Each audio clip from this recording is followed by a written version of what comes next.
en route. We're waiting for him to get here to start the notice of intent. I don't think anyone will get ready. All right, we're gonna call this meeting to order. Yep. Okay, we are beginning the Nantucket Conservation Commission meeting for Wednesday, February 6th. We're gonna begin with public comment. We are waiting for Commissioner Bennett right now, so we're actually gonna skip ahead to the public meeting and wait on public hearing. So are there any public comments on items not being heard today? Andy is en route, so we're not waiting indefinitely here. He's just got to wait. Yes. All right, so items that are continued under notices of intent, Town of Nantucket, 4 Bathing Beach Road is continued to February 20th. SP Norwell LLC, 104 and 111 Washington Street is continued to February 20th. And Town of Nantucket F Street is continued to February 20th. And then we will begin with public meeting, minor modifications, Delaney Family Nominee Trust, 16 Plover Lane. All right, I'm going to be doing this one. Because we're in a little early.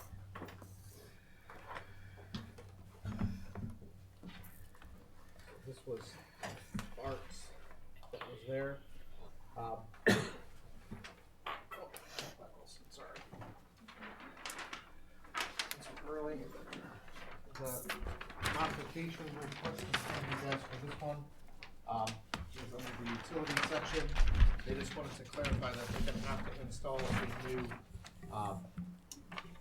oil tank on a concrete pad inside the 100-foot buffer zone and outside of the 50. It was in the original permit, but they're just specifying the location that's there. So that's the only modification to the project. Move to issue the minor mod. Second. All in favor? Aye. All right, that passes unanimously. Moving on, It's good to start with. an easy one. Ivanov, 139 Pulpus Road. I feel like the obvious that no one is here yet. Yeah. It's okay. So this one is for 139. yes.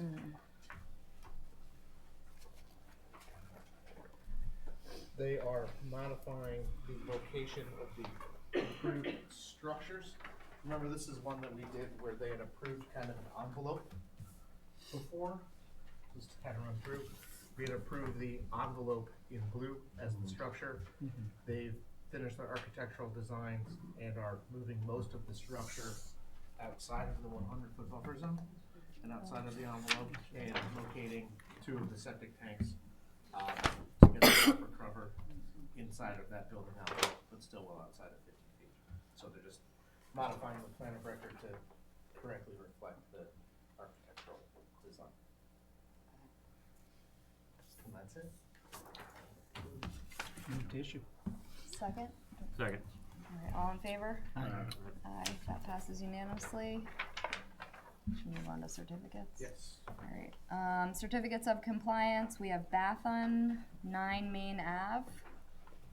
All right, so 9 Main Avenue, this was a project that we originally did as a emergency certification to relocate a structure outside of the eroding dune and bank complex out there. This is off of kind of Maine and California, out in Nantucket. They have relocated the structure into the area that's outside of being threatened right now. And the site is in compliance. Do I have a motion? Or do you have- Yeah, move to issue the cert. Second. All in favor? Aye. That passes unanimously. And I'd say if you wanted to, you could take up the extension as well. Okay, so we're gonna move on to extension of orders of conditions. Shea, 8 Walsh Street. This was for the construction of a secondary structure. They've begun the site prep for it, but the order is getting ready to expire, and they haven't finished their construction, so they're looking to get their 3 one-year extensions to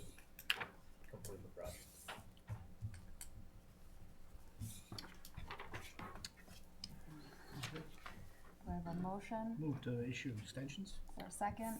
Second. All in favor? Aye. Aye. That passes unanimously.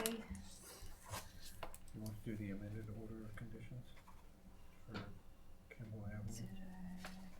If you need Andy for that. You don't necessarily need it for it. It's up to you guys. Well, How many minutes till we're up to 15? You're doing good. 3 or 4. 3 or 4? I think we can do it. So should we move on to amended orders?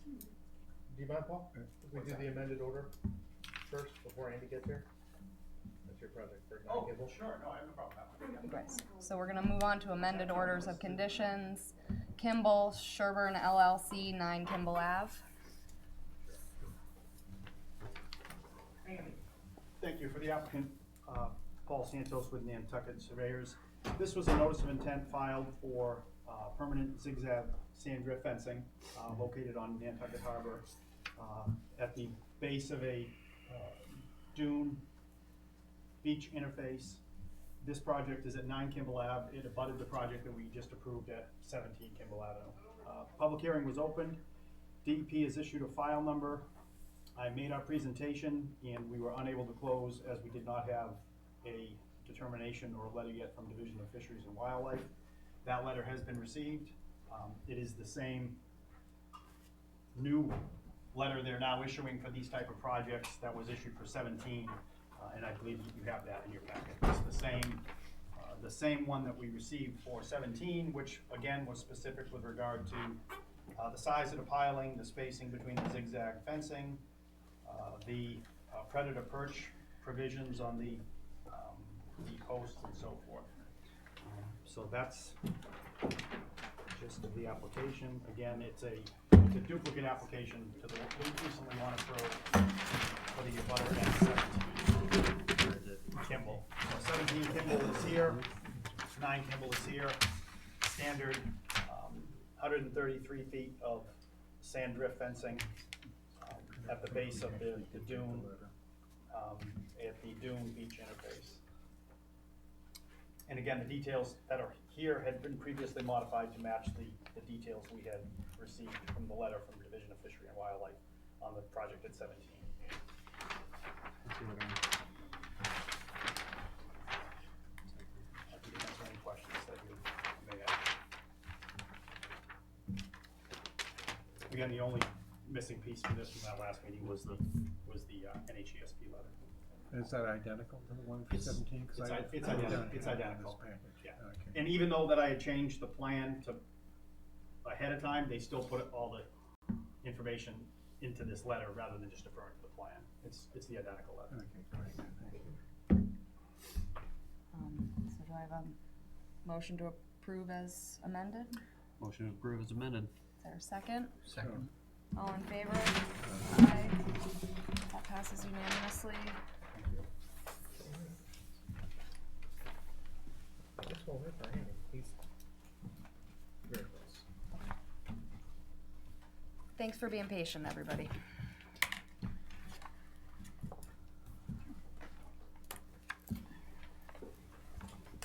He's coming directly here, not by you.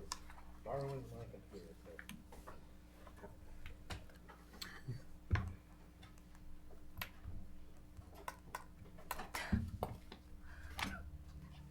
And state left. Great.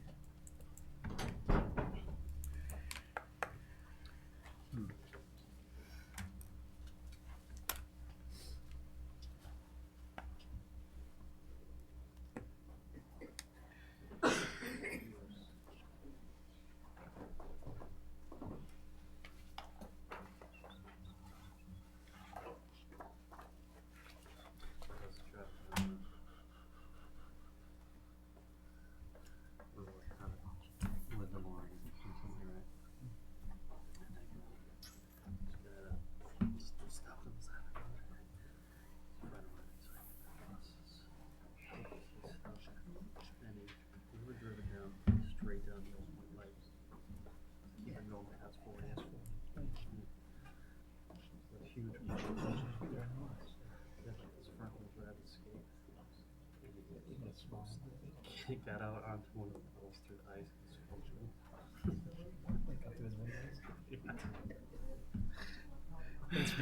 Oh my god. You bringing a machine up there? I had an excavator close by. Everyone have a nice day. That's great. The hardest part was there's nowhere to hook up a rope or anything to the new cars, you How know? about you? Yeah. Like there's nowhere to, there's nothing. No, Well, it's not. That's a good sign. none of my children behave themselves. That's a No, especially this close to winter break. Yeah. It's like, right. Look at you.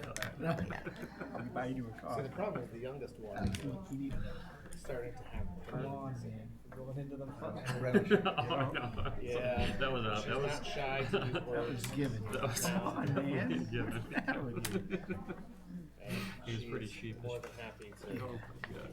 let you know that something is unacceptable. So she likes the sound of her own voice, is that what you're saying? Sometimes So did you put it in monitors or did you? No, we built built a lot of the all house around. monitor out You know, and Paul. picking No, I can follow Yeah, he built it for us. Yeah, you'll get it. just sounds for sounds. I'm gonna miss seeing him every day. Sort of. She miss picked seeing up him every wonderful words at daycare like mine. day. So funny. He's So now, like anytime she sees something that she needs to I'm not hold sure on where to, it says she uniform. starts to Deadpan. when the hands come.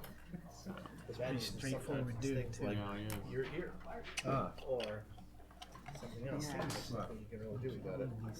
so Try to duck. isn't something short? No, she's for some reason. So we have a pellet stove But then it in our went house. and then it's water on And, it. I had to buy a Interesting, dump yeah. truck and I was like, Yeah, Her there's first no place was room for expansion. No. touched one of the And I wood just stoves I talked for like a brief second, Good and for you drinking your water. is very conscious of things that are hot. So for the longest time, even if you said words like water when it's hot. hot, I don't drink enough. she'd start I don't crying drink enough water. because she thought she was in trouble. My sister So Association. yeah, How much? so now like she'll see the pellets. So What is I that? put pellets in it last night, and she saw me, and she just started blinking. 16, so. The way she says hot, I know. I definitely don't come close. so she started like to say it like, well no, it's hot. That's not a So problem they're for me. I obviously like to like, drink. if she sees me cooking or open the oven, Oh, I drink a lot. she knows. You drink more coffee too. 3 cups usually. I have. But then she sometimes just practices saying it. So she'll say it. She'll say it to say it. So Seen your mom in there. she's really conscientious. Super, you know. I sort of miss that. The responsibility. One of those cool homies. I always feel nostalgia I have a for my regular children growing up, but the responsibility of having to deal with it. That's like 30%. I don't really miss it either. No, he is attending the meeting and using my computer. Well, that's, it's really hard. It's ghost, you know, when is it gonna be? What happened? He forgot. I think it's the 5 o'clock. He No, said no, it's no, it thrown. wasn't the 5 o'clock. He was so focused on Monday's meeting on the 11th, he had forgotten that we had regular. One of us, I don't know, the ultimate. Actually, Working. I saw it as a pencil outline in my calendar last night, and I was thinking it must have come through from the previous month. No way. They're all Yeah, right. you're like, You know, where, It makes you feel better. I say that right. almost every day. And I wake up in the morning like, second oh, it's floor of the Wednesday. house, and he happened to look out. Yeah, Right. I do that on Tuesday when I start getting out this stuff. And I'm like, oh, tomorrow's gonna be a long one. Fabulous. right. I watched the flavor. But So I do have a couple of questions. The plans I talked to is, Yes, do I get? We do. yes, they're all scanned. We had some difficulty much, posting you know. on them because of the Puritans. size. So they're supposed to be posting. I said that. The actual IT team was supposed to be posting all of this The this guy didn't say afternoon. that. That's okay. Leave it over there. But we have them all back in a folder that we'll be bringing back to you, but we didn't want to, I was going to bring them with me tonight. I didn't want to bring them back tonight. If there was an issue, we had to rescan. But yes, you'll have them all back on Monday. Okay, and the other thing, well, it's just so that, you know, I know where they are, so to speak. Oh yes, no, we did not throw them So out. the other thing is, when are we getting town council's opinion do stuff. We will we have always that have for to Monday, do so stuff, I but checked in we're with off. George today. Yeah. And Yeah, he is exactly. getting that No, I've been to us getting a lot of really prior dumb to the answers lately, so I'm like, He'll be, and disrespect, yeah. Okay. I think he's hoping to get it to Yesterday us got a lot. Thursday.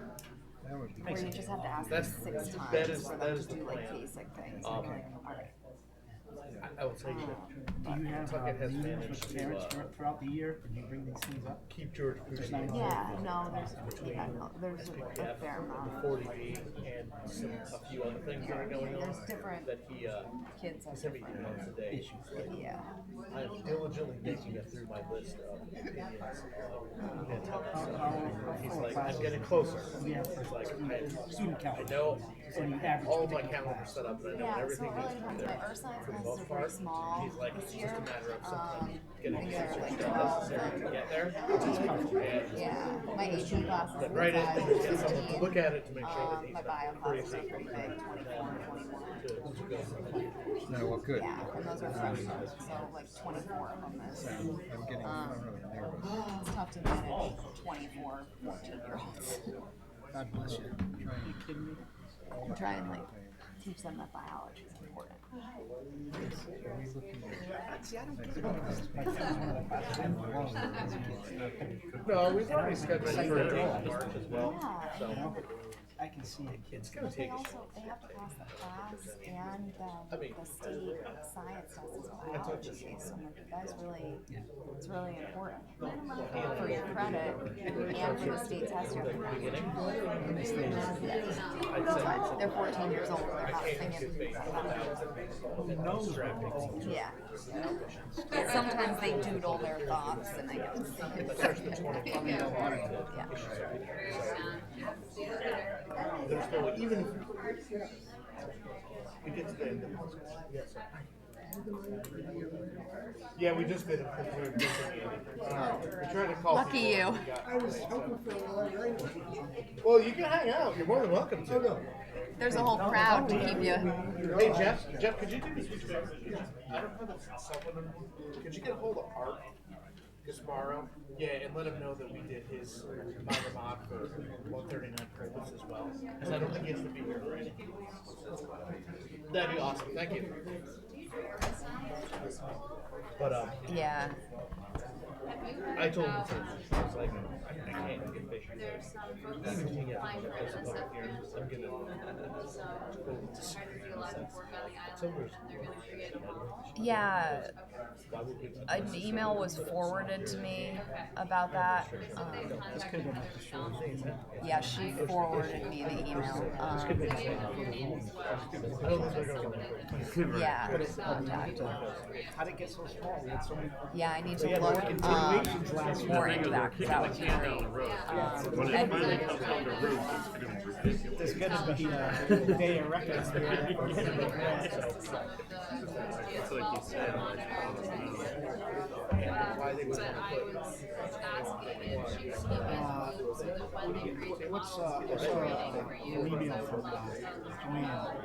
She's trying to schedule this weekend. well, we have two of them scheduled. One on the 11th.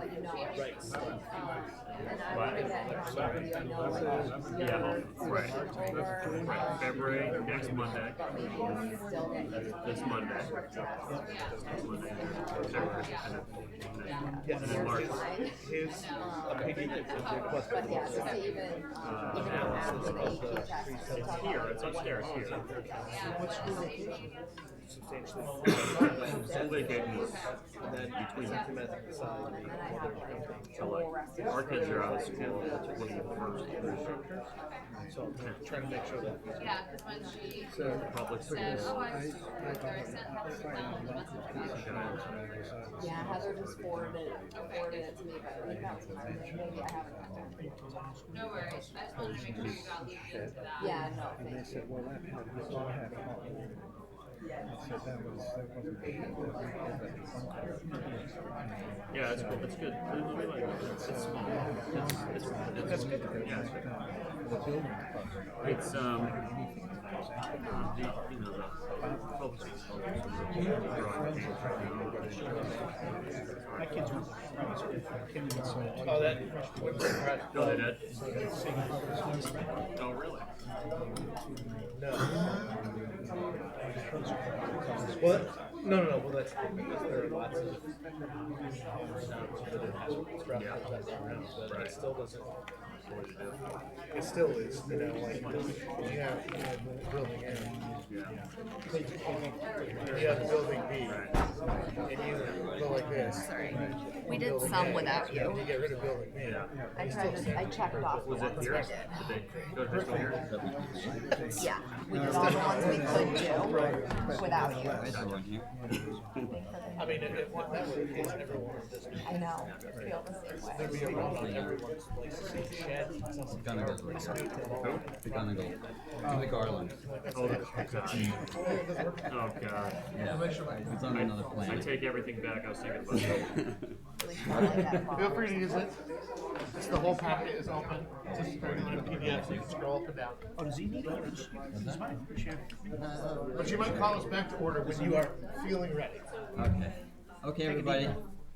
Sorry, I didn't. I spaced out big time. And I see we have a nice full crowd. Okay, so we're going to call the commission back to order again. And we are starting with, so I guess we've gone through the public comment and the notice of intent. We're going to start with Hither Creek Boat Yard. the Creek Boatyard, 20 North Cambridge Street.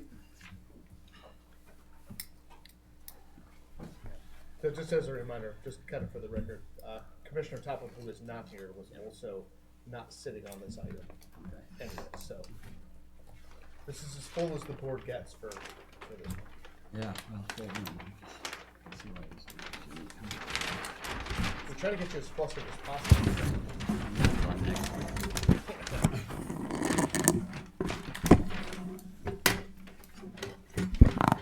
No, the mics are bad news tonight. Thank you. For the record, Paul Santos with Nantucket Surveyors. On behalf of the applicant, Hither Creek Boatyard, Inc., which is doing business as Nantucket Marine. With me tonight is Stan Humphreys from LEC, Catherine Slattery, principal of the Boatyard, Sarah Alger, who is attorney representing the Boatyard, and also Chloe Coggins, I think, is over here, who is an environmental specialist who is employed at Nantucket Marine. Just to give you a kind of a brief history of where we were and where we're at now with regard to the project. We filed in October of 2018 a notice of intent with the commission to apply for the installation of 11 seasonal floats within Hither Creek. As some of you remember, we had previously applied for and received approval for 11 permanent slips within the creek. That application is no longer on the table, and we are now before you with this current proposal.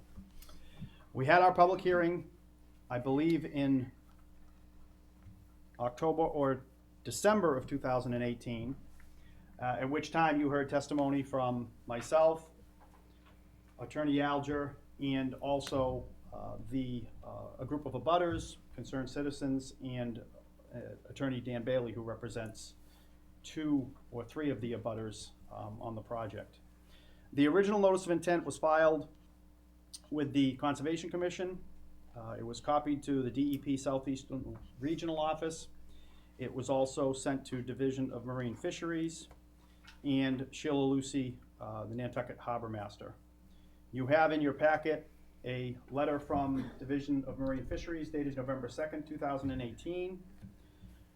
We received no specific comment from DEP Southeast Regional, and there has been no correspondence either from the Harbor Master, Sheila Lucy, to the Commission. Subsequent to that hearing, the Commission, on one of their regular field viewings, their published field viewings, conducted a site viewing of the property in which they observed an existing, a temporary seasonal float set up similar to what would be, what is being proposed. Not all the commission members were present, but some of you did view that set up within the creek. And I believe that was done at the end of December of 2018. Subsequent to the public hearing, you have in your packet a letter from Pierce Atwood, which is from Dan Bailey, Attorney Dan Bailey, which is dated January 3rd, 2019. This was a letter submitted on behalf of two of the abutters that Mr. Bailey represents, Peter Borders, the Borders family, and then also David Billings in Beverly Hall. This past week, supplemental information was submitted from LEC, specifically Stan Humphreys, submitted a letter in response to the January 3rd letter from Dan Bailey. Within that report, that is a response that Stan prepared. There's also in that report a Hither Creek benthic survey that Chloe Coggins had prepared that's incorporated into that report as by reference. At the last meeting, we also provided some photographs of what the dock would look like, some aerial photographs of the creek itself, and those I believe are in the record, and they're here again in case you need to see those. Those were provided also, I think, to the abutters at that time. So what I'd like to do at this point is have Stan, if you could, go ahead and go through his supplemental information with regard to the project, and then we can move on from there. So Stan, if you would like to go ahead and speak, we'd be happy to. For the record, Stan Humphreys with LEC. Brian Madden from LEC also assisted with the drafting of this letter. I wanted to make it clear also, Paul didn't mention it, that as one of the attachments, we have included that amended order where you had approved previously the 11 slips that were more tightly spaced together, so that would be part of the record. On the first page of the 7-page letter, I get into some quantification of impacts. Certainly land under the ocean is the more direct resource area to be impacted. The previous project would have had 11 square feet of impact from the fiberglass piles, whereas this project, with its support pipes 3 inches in diameter, has 1.4 feet of square feet of impact. Those pipes versus the approved pilings would displace 1.2 cubic feet of water in the water column during a mean tide versus 21.6 cubic feet with the piling proposal previously. So what that amounts to is that this project will have somewhere between 6 and 13% of the impact of that previously approved project. We really consider that this small size and number of structures on the seafloor during a seasonal basis is not going to, it's going to have a negligible change on the bottom. And therefore, it meets the no adverse impact test. Moving to the comments made by Marine Fisheries, more specifically, they have a recommendation of having the floats 25 feet from the salt marsh. That 25 feet, as you may probably know, it comes from Chapter 91 program at DEP with respect to dredging projects near salt marshes, because obviously lowering the depth of the substrate adjacent to the marsh may lead to collapse and failure of the salt marsh. We think that the 15 feet that's proposed between actually the prop location and the salt marsh, not the float itself, is a safe enough distance that prop wash would not affect the salt marsh. The other positive related issue here is that we believe these floats would actually attenuate waves. The boats will be moored or docked on the south side of the floats, not the marsh side of the floats. There are cleats that will be on only the south side of the docks to prevent other boats from coming in between the float and the salt marsh. Another reason for not having it further into the channel, it obviously relates to navigation, which isn't a specific interest in the performance standards. We spent some considerable time looking at the 4 wetland resource areas and the buffer zones of the salt marsh and go through the compliance with the state regulations. We looked at 5 performance standards of the 18 possible under the state, and then took a look at the local bylaw, evaluated that, and we comment on 5 performance standards out of a possible 43 standards.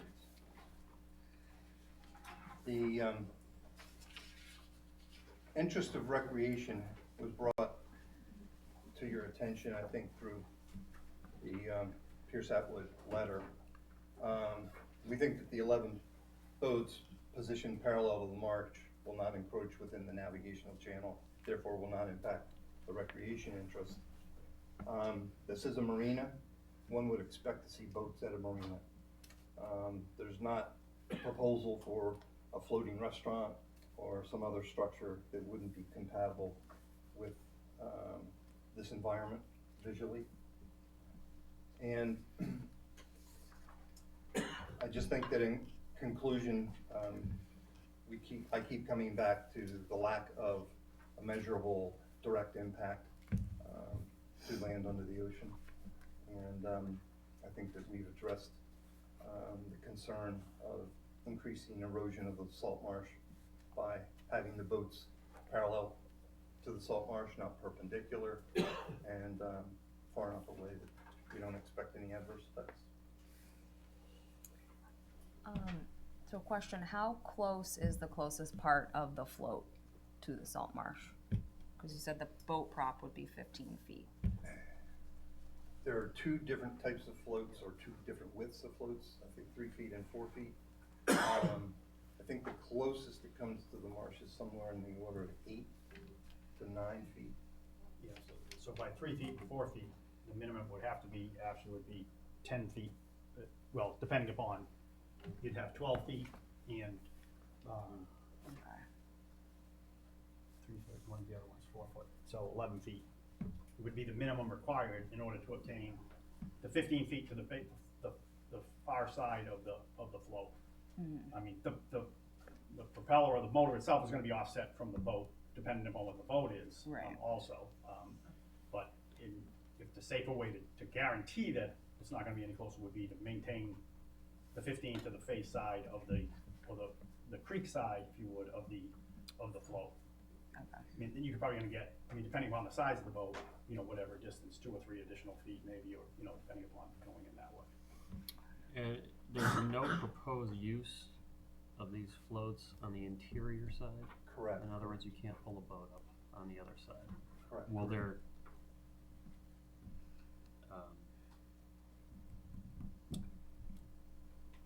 That's why I mentioned the fact that cleats will only be available on the Right. south side. I guess someone could cross ropes right, across the float, but I think that it's going to be an issue that's going to be addressed by the marina in terms of compliance enforcement. mm-hmm, Yeah, so it's 11 separate floats, one boat per float, as opposed to doubling up. Right. We're putting 22. It would be 11 boats per float. We would also want, I believe on the main side of the marina, we would also provide, and I'm sure if an order of conditions is issued, a current location of the edge of the salt marsh with a requirement for yearly reporting, a yearly survey on the actual edge of the salt marsh would be a requirement that would, you know, is acceptable and quite honestly would make sense. That way we could completely track if there is any slumping or movement of the salt marsh on that side, we would be able to tell on a yearly basis. Again, the seasonality of these, again, Stan, the dates, did you have the dates of when they would actually go in and out? I believe it's May 31st through October 15th.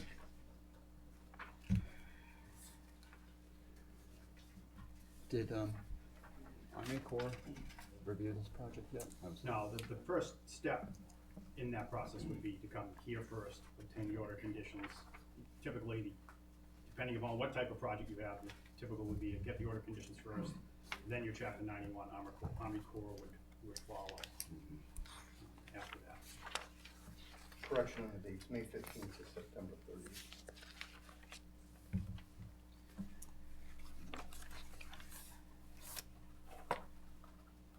The Chapter 91 process, the Army Corps process, they're gonna look specifically at navigation, they're gonna look more clearly at that component of Right. any type of project involving this type of use. Even though it's already been signed off, by our local authorities, right, for navigation? Yeah, so Catherine and Sheila had there's been no letter in opposition from the harbor master. Has the harbor master actually written a letter? There's no letter for or against in the file from the harbor master. They reviewed it. has approved it. Yeah. They have a letter that she has shown us it hasn't funded because she's been out of town. So we'd need that as part of our record. I mean, I guess I am still concerned with the sprawl of this, because I see the marina as kind of concentrated at like the head of Hither Creek. You know, in the previous plan, you know, although it extended a little bit further, it kept the marina activity a little bit more condensed. You know, where we're gonna spread it through Hither Creek, you know, no longer the marina area. Right. And, you know, I can see why wetland scenic views and some of those things that are, you know, pristine wetlands are spoiled by this sort of sprawl. I will say, so as you were, and if the assessors maps may show it clearly, but again, this property that we're looking at here is all controlled by Right. you know, Hither Creek Boatyard Inc. Right. And I will say, the prior, and I think it's kind of on the notice of intent, so the 11 slip was a more consolidated project. It was approved by you, we were well into the Chapter 91 process, and the abutters had issues with that project too. So it was, you know, at the end of the day, it's 11 and 11. I mean, the slip project was, you know, the abutters did have issues with that project also. Whereas this does sprawl further down the creek. I think You it's know, I much- think the concerns were the same. It's much better for the marsh. I mean, you're not perpendicular to it, there's no wheel wash to it. Yeah, I It's would better add- than adding more moorings because they're fixed, it's not something that's swinging on an arc, which would Right. limit more They're not CFU allowed to do because more of- moorings than Right. 40%. Yeah, so that was actually gonna be my That's question. why I'm- Are there any more moorings allowed in Hither Creek? No, No, so not in this that is, section, this no. is, That's all. yeah, okay. Yeah, I'm a little concerned with the sprawl as well, and the distance from the marsh. I mean, but I do understand that then it becomes more of an obstruction, Right, for navigation. navigation. It's outside the channel. Stan, is there any evidence, that these docks, they're sort of disrupting the flow of the creek? Is there a possibility for sedimentation, silting, wherein you'd need dredging in the future? That was one of the reasons that I did that calculation on the cubic feet of displacement. What effects might that have on tidal flow? And I think this is far superior than a clustered group of piles. I think there could possibly be some displacement of sediments in a cluster versus it's sprawled like this is proposed. Chloe intends to do seasonal monitoring of benthic habitat. I think in respect to what Paul was saying about measurement of the marsh, I'd like to see something included to bear out the fact that I think that these slips will attenuate wave, wake, coming off of other boats traveling in and out of the creek. It may reduce the erosion impact of boat wakes. But we can measure that, we can take photos, videos might be helpful as well. Is this a no-wake zone? Is this, I mean, is traffic Yeah. slow through there in the first place? The no-wake zone in Hither Creek begins much, it kind of, as you round through Jackson's Point, you kind of come around, you're already within the no-wake zone. As it's posted. Not saying it follows it, but it's Yeah, posted. It's supposed to. Yeah. It's pretty good out there. That's in traveling around a lot. I'm a bit puzzled why we don't have Sheila's letter, and she is in fact in town. She was at the Anglers Club last night for the Chinese New Year. So,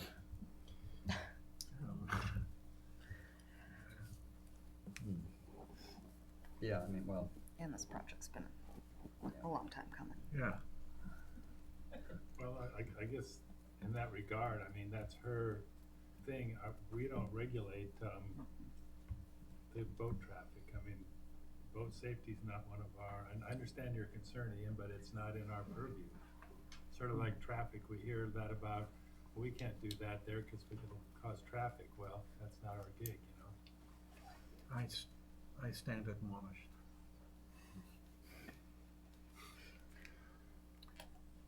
I have a tough one on this one. I mean, I question during the peak season how pristine this creek is. Yeah, but look at, so I the know, one aerial, I know. like that's the And one then I know. side. It's actually, they're very fortunate in not having a lot of moorings in the creek. It's pretty empty in that section. But we've had this conversation before, because Yeah. I actually said it, you know, I'd like to know that there was no safety issue involved. And safety and spillage and, you know, possible collision that impacts the salt marsh is part of our purview. That's a valid So- point. No, at the viewings, you brought it up, that's true. The oil booms. Okay. Are there other questions?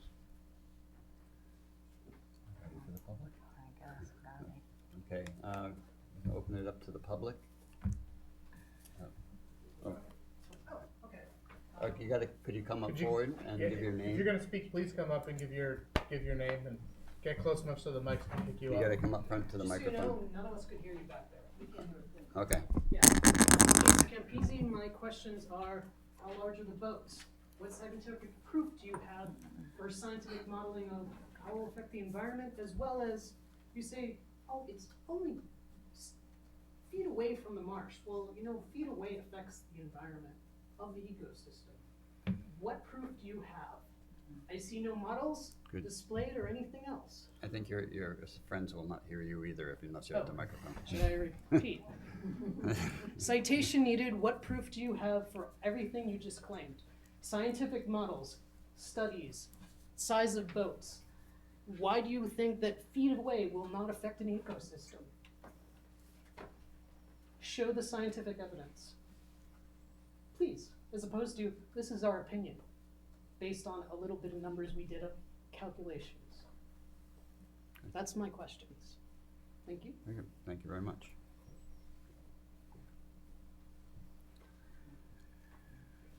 Please, Dan.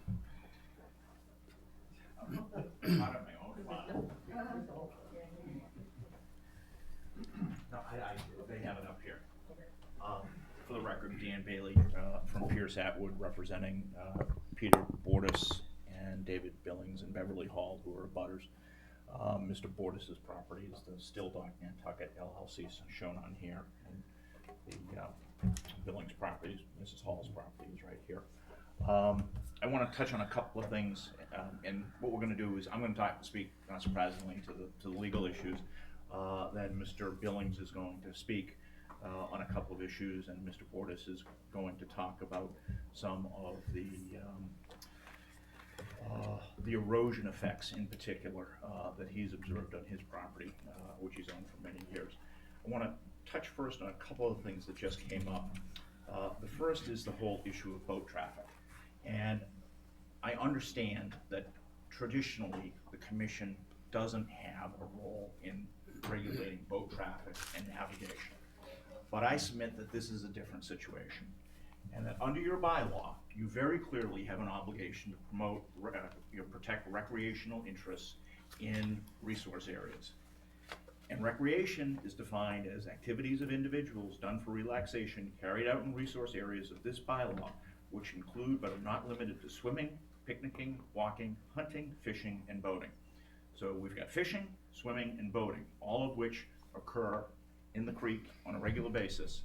And I think Mr. Golding's point about being concerned with safety is within the Conservation Commission's ambit in this particular case, where at the last hearing we heard from many people, not just the abutters, regarding the traffic in the creek and the safety effects. The other thing I want to ask, and I might be wrong about this, but you mentioned, Paul, that you're going to pursue a Chapter 91 license. This dovetails with the harbor master issue. Yes, but if the floating docks are required to have a Chapter 91 through the Army Corps, yes, we will. That's all I need to hear. They're not going to go for a Chapter 91 license, because that's why they redid this, okay? The small, the finger piers, because they were fixed, require Chapter 91 licenses. Floats can be licensed by the harbor master under local powers. Now, I'm going to go to Chapter 91, and I'm going to argue that this is an extension of a marina that requires a Chapter 91 license. But the reason that this got changed is because the neighbors objected to the Chapter 91 license, and it's been redone to try and avoid the Chapter 91 license. We have no information on where the harbor master is on this at all, okay? Should not, Well, please. we hear there's a letter, I haven't seen it, but wherever she is. We're requesting it, so. Yeah, we'll see but what- wherever she is, what about there's it. a process, in the regulations that they have to go through. So, a letter is not gonna be sufficient. There's a process, and again, that's not your process, I understand. Speaking to the merits, and I really just wanna hit, we've got the letter, it's in your record. I wanna hit on really two things. The first is the cumulative impacts. LEC has characterized this exactly the way that I would characterize it if I was representing the proponent. These are floating docks. The impacts on the land and the water are negligible. I agree. The impacts here aren't from the floating docks. The impacts here are from the 11 35 to 40-foot vessels with 300 horsepower motors that are going to be going back up and down the creek and docking at these locations. There is nothing in your record that talks about the impacts from those boats. It talks about the impacts from the docks. Okay? So you've got testimony from any number of people, not just my clients, residents of Nantucket, talking about the congestion in this creek and nothing countervailing, explaining how this is going to work. The other thing I want to mention is the salt marsh issue. DMF has a letter, I haven't seen it, but it's a letter in response to this project. It's not a letter in response to a dredging project that recommends that the setback be 25 feet. I assume that's because the Department of Marine Fisheries believes that there's some good ecological reason that you be set back 25 feet from a salt marsh. Might have to do with fish in the salt marsh, protection of, that edge. I don't know, but I assume they have a good reason. We just found out that not only are they not 15 feet back, they're actually only 11 feet back. And the last thing I want to point out, I think some of the commissioners will remember a case over in Nantucket a few years back at 341A Nantucket Road. It was Oak Hill Investments was the applicant. We didn't represent Oak Hill in the application, which you approved for a set of beach stairs. That came down, went over the bank, and I sent the copy of the case to Jeff, so you'll have it. Went over the bank, came down, and stopped just short of the salt marsh. Why did it stop just short of the salt marsh? Because the minute you go into the salt marsh, it's a dock, and you can't do that.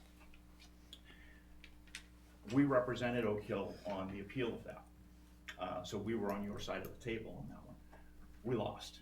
And the reason we lost is because the judge concluded that by stopping a set of stairs and landing at a boat before the salt marsh, well, people were gonna walk through the salt marsh, and that would have an adverse effect on the salt marsh. This is literally a few hundred feet from, it's down, sort of, if you're gonna land down here. If people are walking through a salt marsh from a single-family residence, they're gonna have an adverse effect on the salt marsh. What sort of effect are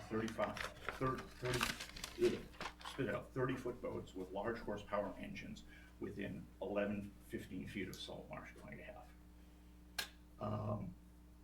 Our point is, I'll just repeat what the gentleman just said. They haven't made the case for no adverse effect on the salt marsh here. Thank you. Thank you.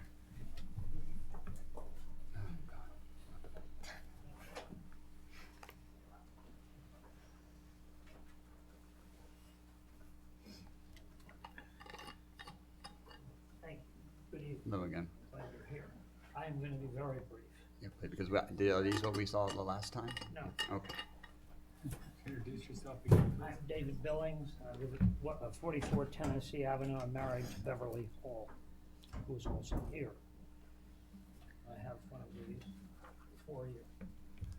Yeah, I think we have these. No, we got these. No. They're new ones. Capture program. As long as I get one, Yeah. we're okay. Oh, here, you gave me two I seconds. think we're good on that. Well, there are three, should be three in there. I want to just make three very, or a couple of points. The first thing, doesn't have anything to do with the chart, I want to just make a comment about your site visit. Oh, yeah. I think you have to speak. You have to speak into the You mic. gotta speak into the microphone. I'm sorry. The sound seems to be a challenge. I want to make a very brief comment about your site visit that took place in December. It's correct. I want to just point out that the placement of that boat and the dock is misleading. It's the only place in this proposal where they don't plan on putting a dock. Seems a little bit skeptical to me. Here it is. I took a photograph of it. Here is the boat. The dock is directly behind it, and then you have this very small boat, which is not typical of the kind of boat you would have on this mooring. You'd have a 30-foot boat on this mooring. You have about a 15-foot boat.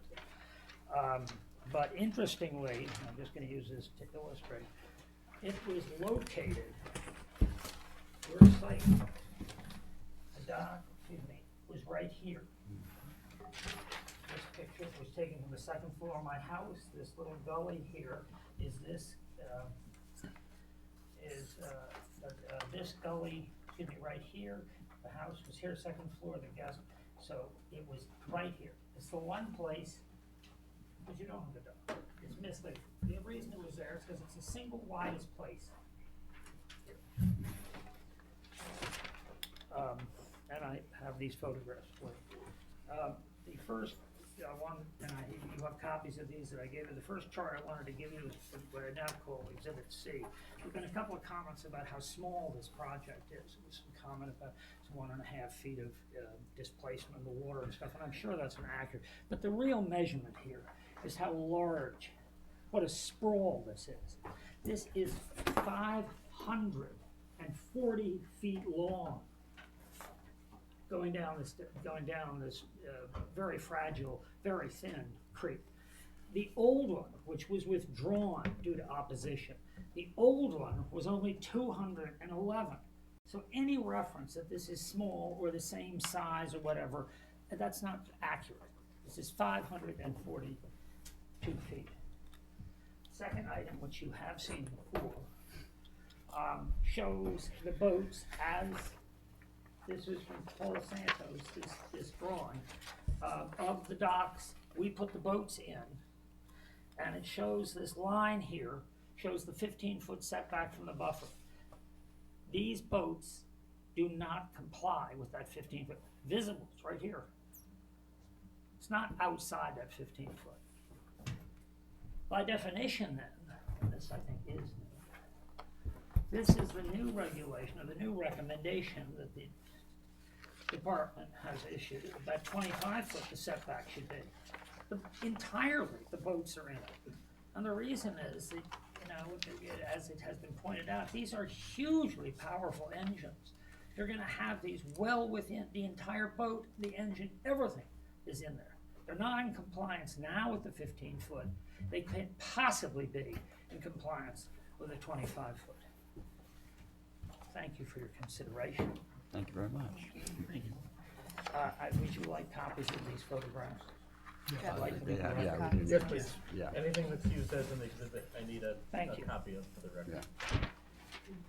So do we know what size boats are gonna use these? I mean, is that in some kind of a license or something? They already know that it's gonna be 30-foot boats with 150 horsepower motors, or is this the presumption that's kind of a Right. worst-case scenario? And if I could Please, yeah. Nantucket Marine and you have every ability to control what boats sit on these floats. Right. If Nantucket Marine says we will not put a boat over a certain length or a horsepower a certain length over the float, they control the boat yard, they control what boat was on the float. You have the ability to also weigh in on that, under any order of conditions. I mean, I'm not too concerned about the horsepower of the engines. They're not gonna be they're all going at the same slow speed, personally, but the size of the boat for sure would be a concern, but valid point. Okay, thank you very How much. much boat traffic is in this channel? I mean, looking out at, going, on the other side, it's tons of boats sort of back in there and I'm wondering if 11 more boats is, I mean, is it the tipping point? Yeah. Compared to what, 111 that are already going in and out of there? Yeah, Oh, I question that exactly. Yeah, But could you, I think yes. like this. Could you give your name, please? Yeah, hi, I'm Peter Bordas. I'm in a butter. And I live at 12 Oakland Street, and I have the still dock property directly across the creek. Last time I presented, I just kind of talked about things I really wanted to get more, into the adverse effects, since I have spent my entire life on the creek. And, first of all, I just want to ask you to please really think about what you see and what I'm going to present to you, because it's so important to protect some of the last unspoiled wetlands that are left, especially in Nantucket. And I say this for my family and my son and my future generations that are there, because I've been so lucky to be able to enjoy this remarkable waterfront property. And the points that I'd like to go over just to highlight are that the docks make Hither Creek completely unnavigable with significant hazard and safety issues. And why that's relevant is because it directly impacts the environment and all the other things I'm going to show you life on the creek. It's accelerating the erosion, which is going at a horrific rate, which I'm going to show you photos of, due to all the boat traffic.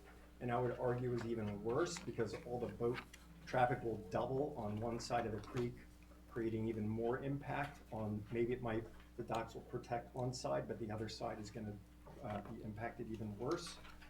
It's putting significant pressure on the wildlife due to all the different boaters and the adverse effects that we have no real understanding of, because we haven't had any true independent studies on what that impact would be on the maritime marine life and impact. We don't know what the impact is from a photosynthesis and the light that's getting blocked into the creek, which is also a very significant issue that I've researched through all of my various resources that I have. It adversely impacts life on the creek from a recreational perspective. There's a tremendous amount of kids sailing, swimming, kayakers, and paddle boating, as well as it destroys probably one of the most beautiful vistas in Nantucket, with the sprawl that goes in front of it. Just a little bit to qualify who I am. I've lived on the creek since 1972. I've been on the water every day of my life during the summers. On that creek, I spend every morning on the dock with my son, enjoying fishing and all the various different activities. I fished commercially for 5 years out of Hither Creek when I was a teenager. I've also captained fishing vessels and driven from here to Venezuela and back again all over the world. So I'm very experienced from a marine perspective, as well as my father was a national champion sailor that I was a first mate for. As well as I'm a staunch advocate for environmental safety, an environmentalist, which is directly related to my activities around OSearch, which I'm a which I didn't discuss before. I'm the vice chairman of OSearch. Perhaps you've seen their ship docked downtown. We're one of the largest marine conservation science protected groups. So you see, this is a drawing, but I don't think the drawing really tells the true picture of what's going on. So I thought it's really important to start looking at the actual impact from a visual perspective. And you can start to see all these different areas since I've been a kid on this creek that are getting impacted from the boat wakes and the significant erosion, as well as you can start to get a real true idea of the distance between the boats and an ideal wind, which is coming out of the southwest where it's going down the creek. But this is a satellite photo from miles up in the sky, and you can even see the wakes of the boats going down the creek. It is a no-wake zone, but I can assure you that there are plenty of times that I have to run down the dock and ask people to slow down, as referenced by this boat going down this recessed area where the test dock was put, which is very disingenuous because it's 5-foot setback from the actual creek and the narrowest part of the creek, which is not a marina. This is a place where people live and enjoy and have activities on the creek. If you zoom in, then you can see even closer not only the erosion that's happening. This is right by my house.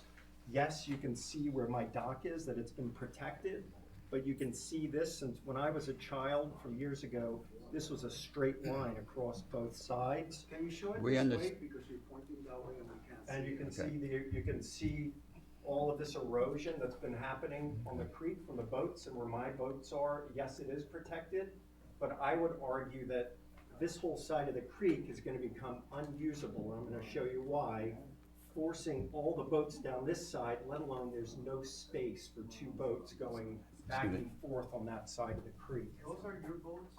Yes, Guys. they Excuse are. me, folks, Yes. please, this is not a To group order. discussion Just at the to, moment, just to please. prove that point, when I flew in today, I went and took these photos of that area up close, and you can see the erosion that's happening in that area and how bad it is. I don't think Imagine the anyone impact. argues that there's Okay. erosion going on in the creek. And how the And- chunks of mud and yes, everything are we falling understand in. that. I mean, the boat Okay. traffic in Hitter Creek is occurring now with the traffic that is in there now, so.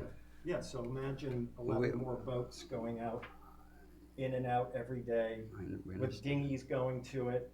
These are on average 23 to 40-foot vessels with We have 250 control, as you just noted, we Yeah, do have but, control okay, of what we so denote for the But docks. that doesn't really matter, because I'll tell you why.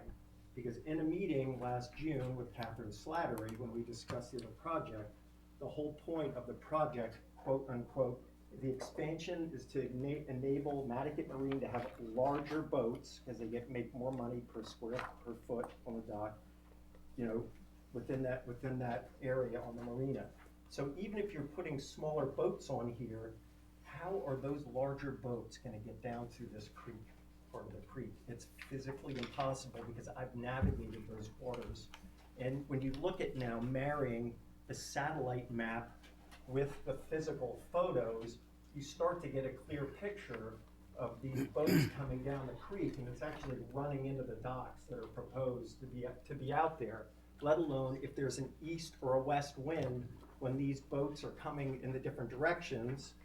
This whole side of the creek, you can't even, not only would these boats on the moorings hit the other boats, there's no way that other boats could get through there. So now they're all forced down this other side of the creek, which is gonna accelerate all sorts of issues.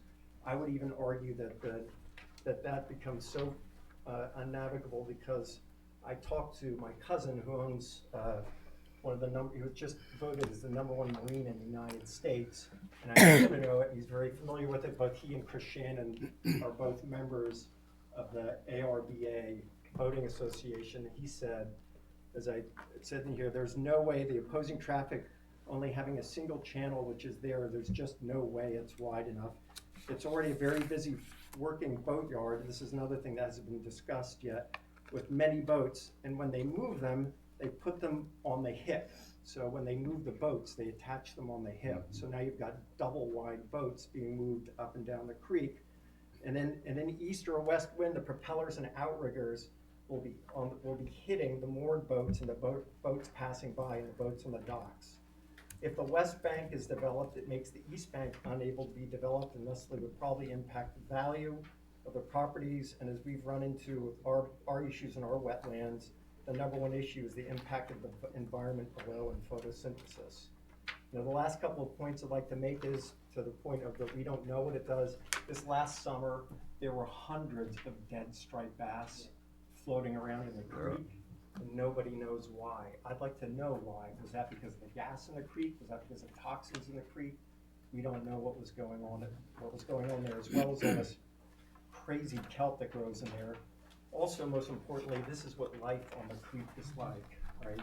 I have kids and family who are sailing, swimming out into the creek, as you can see, and that's not gonna happen anymore with all of that excessive boat traffic. So, according to your mandate, it directly impacts it. And also, not just that stretch of the creek.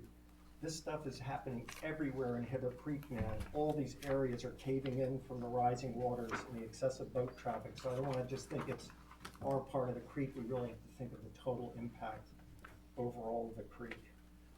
As well as, one of the most important parts, this is some of the most beautiful, untouched property left on Nantucket that is truly raw and what Nantucket is. And I can't even imagine the sprawl, what that's gonna do to that, once this project, if it were to happen, is completed. And it would be a shame to lose those kind of vistas and scenic places that are in Nantucket, just for the sake of dropping in more docks. Thank you for your time. And that's what I have to say. Other comments? Please give your name, please. And new information will be appreciated. It's a question, really. My name's Larry LeCain. I live in Nantucket. Okay. So I'd like to congratulate the designer of the floats who've come up with floats that have absolutely no effect on tidal flow whatsoever. While simultaneously, the floats that don't hurt the water going this way or that way are able to stop the dangerous prop wash and boat wake from damaging the tidal backs. It's a miracle to me. So, and the sighting of the floats is my real question. As I understand it, didn't we hear tonight that they're 3 to 4 feet from the Marsh bank? No. 10 to 11. 10 to 11 Yeah. feet. They're So 3 to 4 wide. my question has to do with how do people access their 30-foot or bigger boats that are tied up to the floats? Row to them. I'm sorry? Well, they get to them, they don't get to them by walking on the salt marsh. Right, so they're gonna take a boat.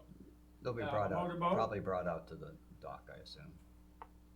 Well, and they're gonna tie up on the Marsh side, I No, presume? there's no way to They'll tie tie up on the boat side and then climb up?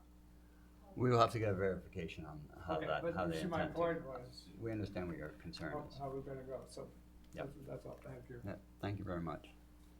I thought it was interesting that the last speaker said his dock and his boat was protecting the marsh.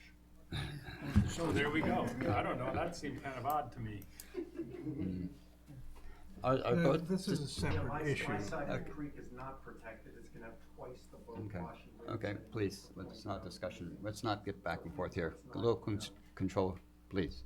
I have a question for Nantucket Marine. Is this gonna be sort of a launch service?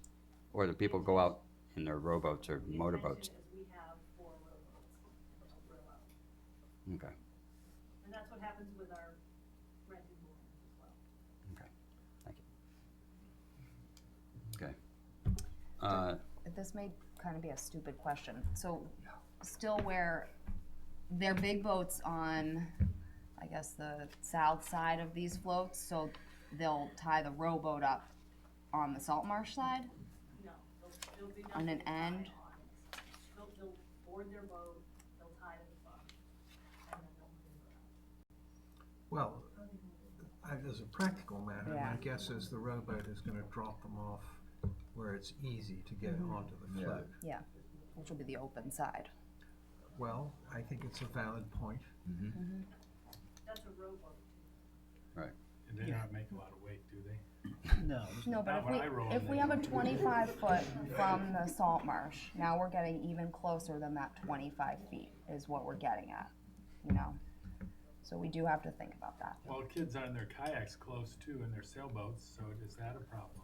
I mean, it seems like there's certain things that are okay, but you know, it's, Okay. I can't believe kids swimming there with all that boat traffic. I wouldn't swim there. The water's dirty. Well, kayaks displace, if Archimedes is to be believed, significantly less water than, you know, a 30-footer. So I'm so not does a sure it's a rowboat. valid comparison. But I would like to ask Mr. Bailey, the DMF specification of a 25-foot setback, where that actually is in the literature, and could you provide us with a copy? Because is that we have a copy, do we? Okay. My thank you. understanding, and I picked it up from the LEC letter, it was a letter written to the commission in response to the NOI Okay. from DMF, much like you get in comments from DEP. I missed it, obviously. Thank you. Okay. Thank you. And that was for dredging, is that correct? To dredge within 25 foot? I have no idea, I don't have. So, Well, to- I think to- we need to get verification. To on clarify that. the process, any project that takes place in waterways such as this, a copy has to get filed with the Division of Marine Fisheries for review, and they comment on the application materials that are sent into them. And then they apply standards that they have and they've developed. I mean, I know, just as an example, we've recently run into their time of year restriction for winter flounder involved in both the Coast Guard dredging project and the Pulpus Harbor dredging project, where the standards that led to those and came out didn't necessarily apply to the Pulpus Harbor project, even though it was in the letter, because the Pulpus Harbor inlet is an inlet and not an embayment, and they send out their general comments, but they do get the notice of intent application with all of the supplemental materials that they initially filed. They get the plans, and they issue their comments from there. And I know they welcome correspondence back if there are questions for clarity from applicants. People have talked to them before, but that's the process that they go with. And the letter that they generate are recommendations that you can use, but they don't carry necessarily, outside of some of the things that are directly related to fisheries impacts, statutory requirement to meet all of those recommendations. They're simply their recommendations. So it depends on which one it is. If it's you're trying to dredge and you're impacting a fishery, they can dictate it. If it's something that's a wetland impact that falls more within Wetlands Protection Act and DEP, they can recommend how to avoid, but they don't have a jurisdictional component to enforce that. It's complicated to say. Thank you. No problem. Okay. I get to deal with that one a lot. Okay. Other questions? I just have one for Madigan Marine. So do you guys expect the west side of the creek to be navigable in an east wind, as was sort of laid out here? Yes, we have taken aerial views with Nantucket Aerial all summer, showing where the boats will lay on all of the varying winds, north, south, east, west, and all the combinations in between. We put those into consideration when we lined the side of the creek. And so we're confident in that there will be no problem with navigation. And I know Sheila has chimed in. Jeff might have gotten something from her, which is great. But the first thing we did was meet with Sheila and say, is this a feasible solution? Is this, because it's more desirable us to have all of those slips right at the marina where people can walk to them. But we got pushback from it and said, okay, let's try to do something that's less intensive, something that people aren't gonna see year round, something that's gonna be a happy medium. And when you say sprawl, we're not selling hot dogs at each dock. It's a boat attached to a fixed piece, which is better than having it on a mooring because of the mooring scour. And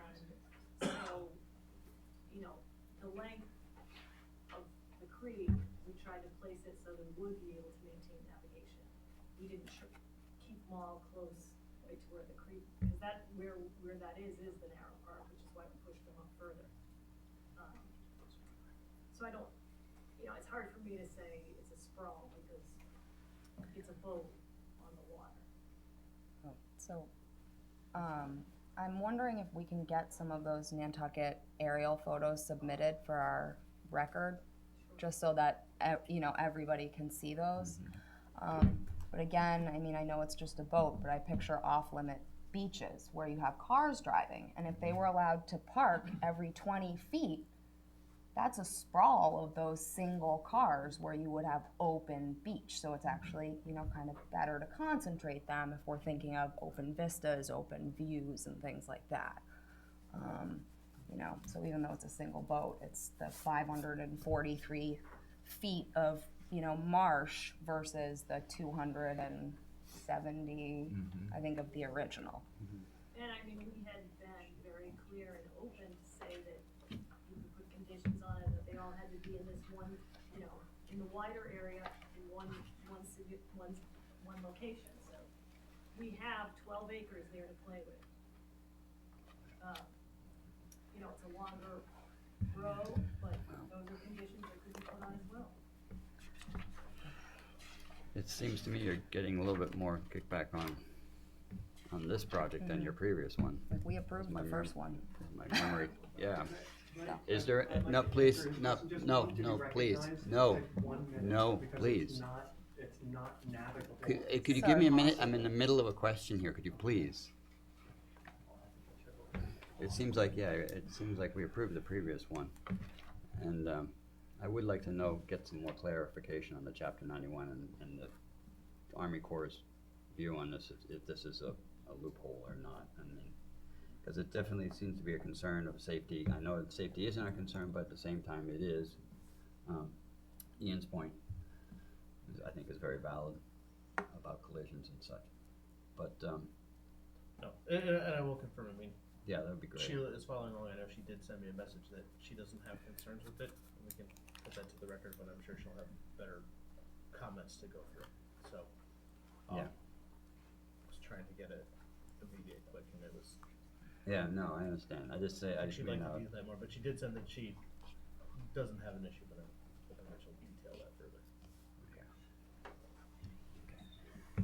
would you like to make a comment now, Yeah, please? sorry, I just, And please I've come on up for the I've microphone. driven those creek and many different size boats, to answer your question.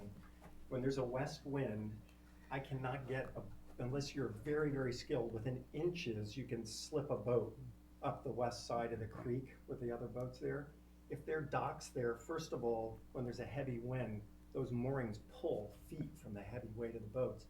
They're practically, the engine's hitting that other side of the creek. They're gonna hit those docks, and there's no way that a boat can get up there. And I've done it in a 12-foot whaler, 23-foot center console Seacraft, and a 36-foot sport fishing boat. So that's. We'll get some clarification with the Yeah, aerials on I would this. appreciate that. Okay, thank you for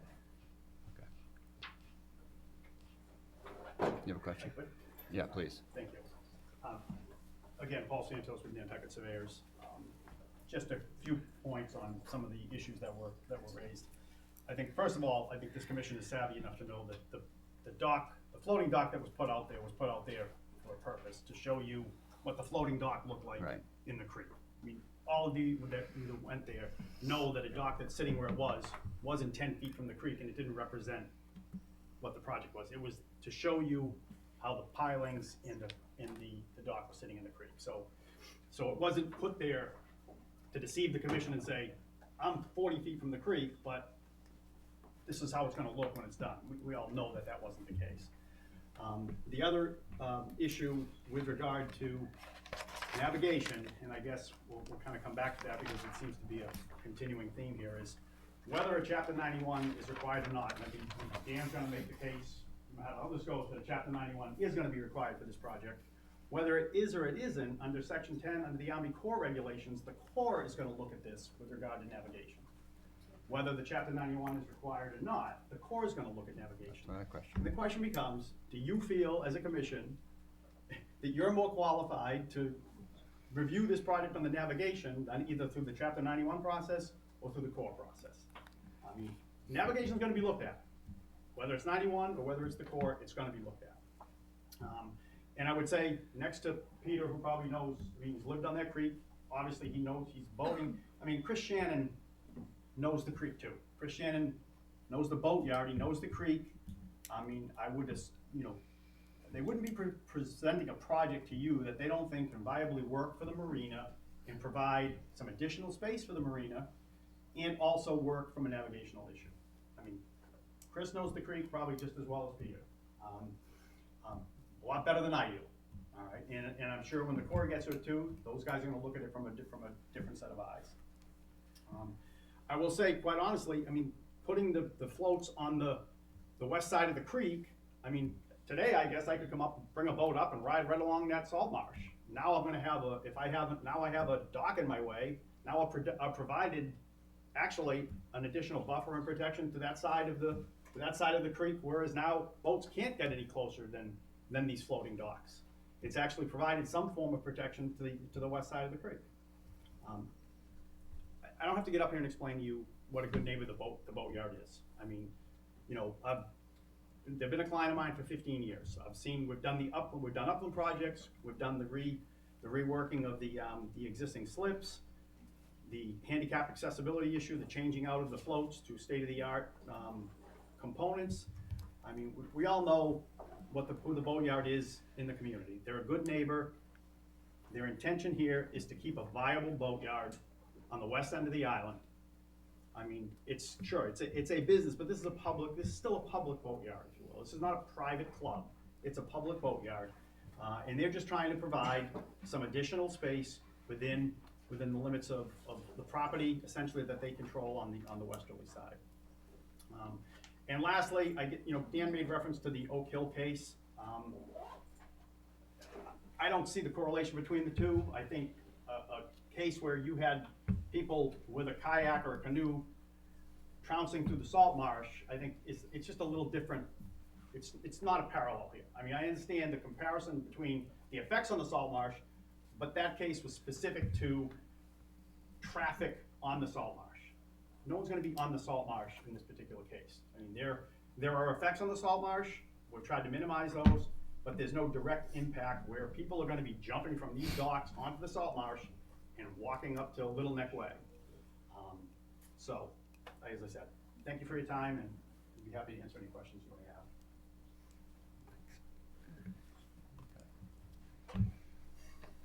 Any other questions or comments? Okay. Any questions from the commissioners? No? Okay. We're looking for more information.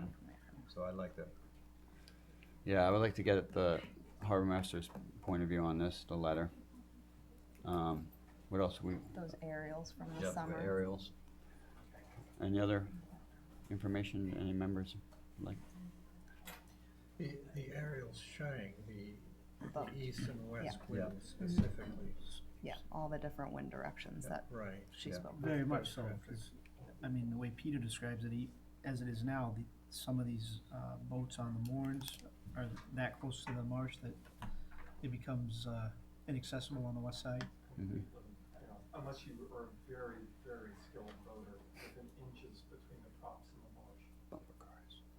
If I could get rid of anything, it would be the moorings. They're the things that really seem to be causing a lot of damage out there and take up a heck of a lot of room to have one. It does boat. actually make it would almost seem more sense that the moorings were on docks. It does, it's an interesting point, but, okay. I think Okay, docks so, are a lot better than moorings, Yeah. personally. okay, so, well, if we could get that information, would you like to, request a We would like to continuance? continue. Okay. And I think to be fair to the abutters and so forth, I know they travel to get here. I don't think we would do 2 weeks. Why don't we, Catherine, Sarah, as far as continuing, I don't think 2 weeks, how quickly do you want to? You want to do 1 month, or you want to do the 2 weeks, or you want to? 2 weeks. We'll do 2 weeks, okay. 2 weeks, okay. Well, we have all our commissioners. Yeah, I think everyone will be here. No one will be missing will be Joe. So as a reminder to everyone, we try to get all information in kind of by the end of the day, the Friday before the meeting. I know that's tough if someone submits something and someone wants to respond to something that they submitted. But it's difficult to set deadlines and then everyone submits and then everyone wants to respond and then everyone wants to respond to the responding. So we make sure that everything's by that day. We try to get it up as that same day we get it. If we get it that Friday, so it's available for everyone on the weekend. And I think we understand that that's part of the process. I would be the first to say that it's not always fair to everybody, but that's the rules that we use. So. Okay, so we will, if there's no other questions, we'll continue for 2 weeks. Continue to it, and I will say, anything that we submit, we will share with. Great. Thank you very much. Okay. Mr. Chairman? Yes, sir. I'll ask if we could delay number 5, it's another one of his, to the last of the notices of intent. Sure. To give him a chance to Vineyard Wind. get resettled and put back together. And as a reminder for everyone, and thank you for everyone for coming, but if you have conversations, please take them out into the hall so we can get through our other issues on the agenda as quickly and expediently as possible as well. Don't want to have to keep you out. Okay, so we're gonna skip EO Point nominee for the moment and go to Vineyard Wind LLC, Nantucket Waters. Does anybody have a page on that? Yeah, why are we waiting? What's that? I think we're gonna wait on this.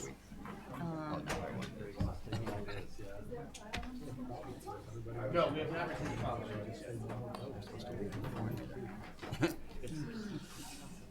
So yeah, we thought the Do you know same what page exactly. it is in the packet? Do you know what page the next one I is? don't actually. Can I keep Yeah. If I find it first, I'll tell you. Here. My window was open, and I put my window up, and on the inside. We're getting Where'd it close. come from? I am So far I away. get out, Kept them and I warm. looked, and there, so I went out. So I was concerned. Forget about It it. is page 156. I have one that's. Thank you. Second day? I didn't want to open the other. And so. So I think I have one, is that the same thing? Great. Yes. I can pass that one down. These are for us? We each get. Right here.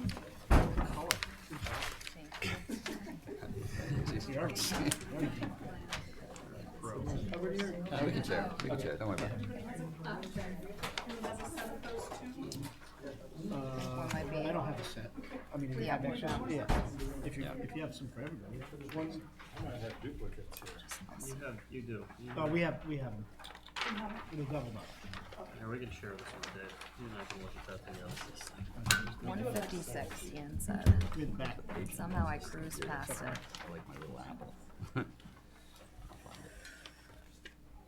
You should be able to type it right in there, 156. Oh, I see. You can even just move the mouse. Maybe just do that. Yep, you type it right in. I'm not used to Alright, this. remember you guys, my computer fighting with you? No, we're skipping to a page more efficiently. I don't know this computer. Sorry. Press enter. Be nice to it, I need that for. I know, I There like we the are. bigger screen. I'm sorry, go right ahead. I need it for tomorrow. I think you had the bat. Got it. Okay. I'll start things off. My name is Jay Mayo. I'm with Vineyard Wind. I'm joined here with Rachel Packer, our Vice President of Permitting, and 2 representatives from Epsilon Associates, which is our environmental permitting consultant, Holly Carlson-Johnson, and Jack Picaro. Epsilon may be familiar. They handle the permitting for the most recent Nantucket transmission cable, as well as the 2017 cable through Vineyard Sound. 2014. 14, okay. Installed in 2015. Okay, thank you. They know the details, that's why they're here. Vineyard Wind is headquartered in New Bedford. I'll give a quick kind of overview and try and cram a lot into it a little bit. We're a 50-50 partnership with Copenhagen Infrastructure Partners and Avangrid Renewables, 2 renewable energy leaders. Avangrid's really a global leader in renewables in the US and abroad. CIP, main business is investing public employee pensions in renewable energy projects. They kind of bring a lot of the engineering and technical expertise and have really a team that's worked on the bulk of projects in Europe, and as we know, it's well established in offshore wind over there. It starts in the sort of early part of this decade, a BOEM siting process, identifying lease areas. After several years of stakeholder input, including that from the islands, also fisheries, environmental, and a range of stakeholders. 2015, Vineyard Wind won a lease area. Jumped to May of 2018, was awarded by the Commonwealth the nation's first offshore wind PPA to deliver 800 megawatts to the Commonwealth, electricity for about 400,000 homes.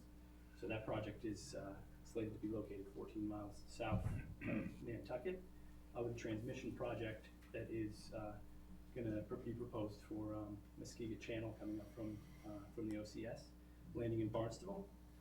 So we're here before you because a variant of that transmission project crosses as close as 2.9 miles from Nantucket shore. To get into the permitting matrix just a little bit, it could go on all day, but I'll try to keep it to 30 seconds. Local permitting with conservation commissions in this town, as well as Barnstable and Edgartown. The MV Commission, Cape Cod Commission, up into state permitting, upwards of 24 agencies at the state and federal level. We received our MEPA certificate last week, and has some ongoing permitting with DEP and DMF, as well as other agency consults. At the federal level, our federal EIS draft EIS was filed in December. The shutdown delayed public meetings and comment period about that. We're fortunate to have a meeting on Nantucket, a little plug here, at the Athenaeum next Monday in the evening. And that will be review and public comment over the draft environmental impact statement that the federal government has produced. I should also mention we have a nonprofit partner, which is sort of the third leg of this, in Vineyard Power, a nonprofit community co-op on Martha's Vineyard. And they've retained a representative on Nantucket since 2017 in Tobias Glidden, done outreach and awareness efforts on the island. We're open to questions. I'm going to give some more project details to Holly. Perfect. Thanks, Nate. As Nate mentioned, my name is Holly Carlson Johnston. I'm a senior consultant and project manager at Epsilon Associates. So I just wanted to take you through the project a bit, and then I imagine you'll obviously have some questions, and we can bring Rachel in to help answer some of those as well. The two graphics we have passed out were submitted also for the record, but we thought some hard copies in front of you may be helpful for today. We're of course here to talk about two roughly 3-mile stretches of offshore export cable.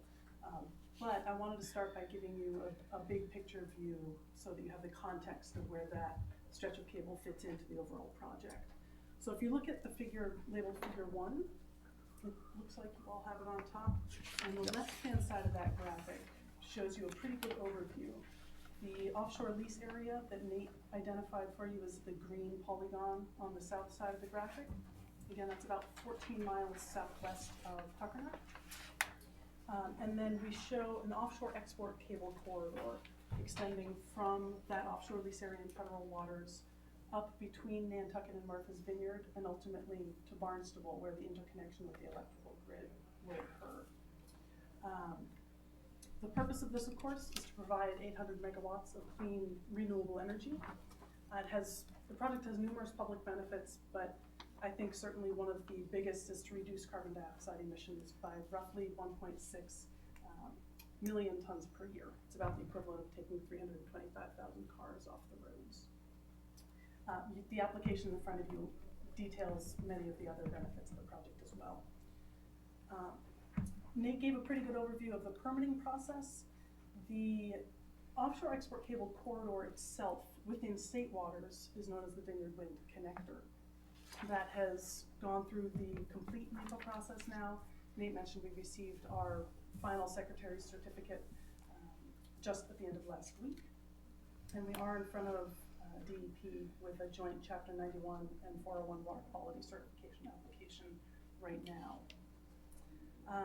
A little more on the offshore export cable corridor. So this corridor will contain 2 offshore export cables.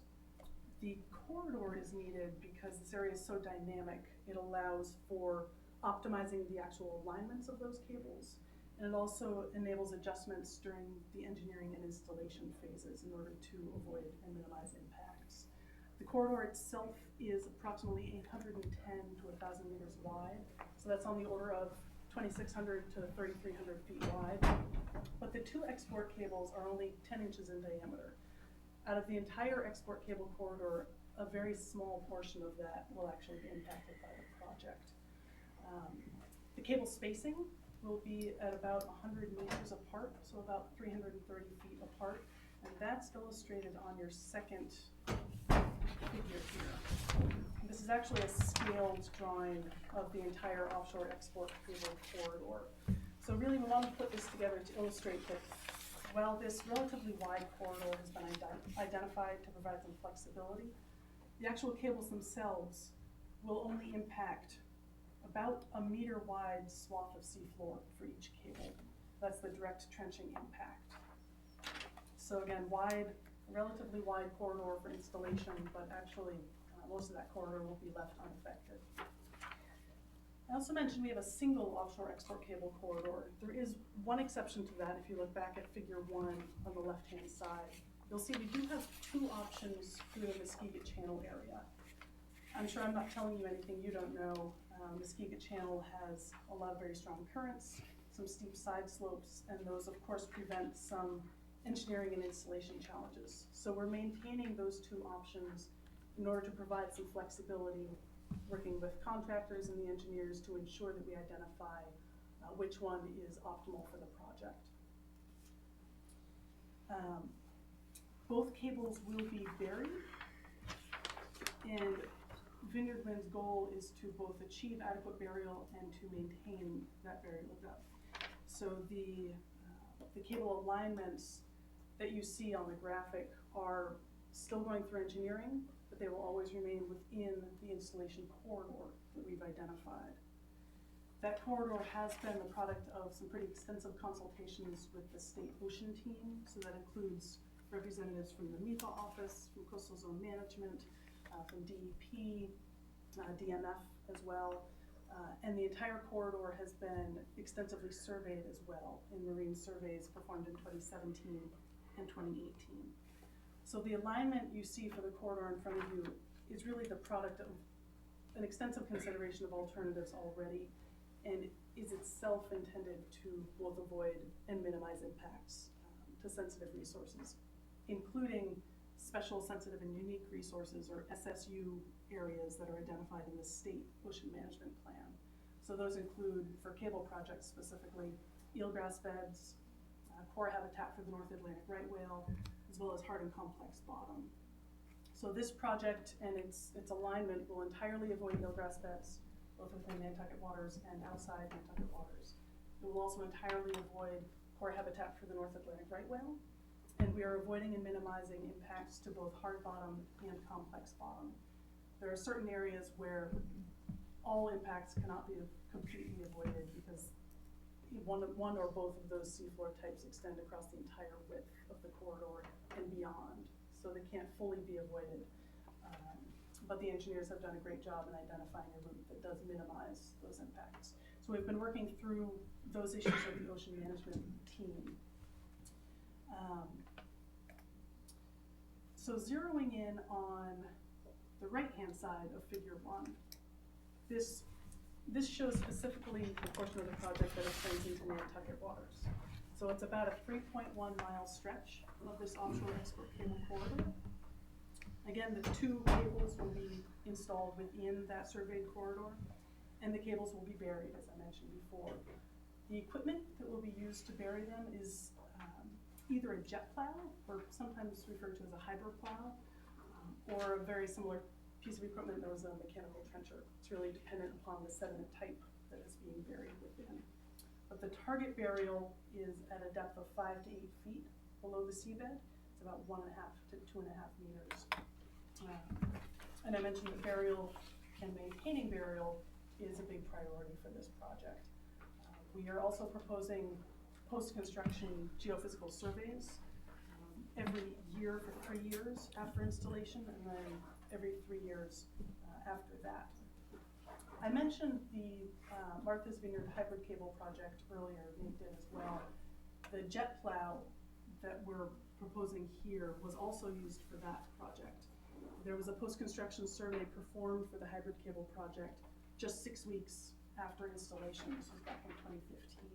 And even at just 6 weeks post-construction, they could only identify benthic habitat disturbance in some locations along that corridor. And in many locations, that disturbance was already invisible. I wanted to go through a few specifics on impacts. I mentioned that the direct trenching disturbance is 1 meter wide for each cable. So 1 meter wide along 3.1 miles of 2 different cables equates to about a 2.5 acre area of temporary disturbance. The jet plow or mechanical trencher may also ride along the seafloor on skids or tracks in order to give it some lateral stability. If that is the case, it can cause up to 2 meters of additional temporary disturbance, but that's not a penetration of the seabed. It's really just a resting on those skids to, again, provide some lateral stability for that equipment. So that's up to a 5 acre temporary disturbance, and these numbers match the application in front of you.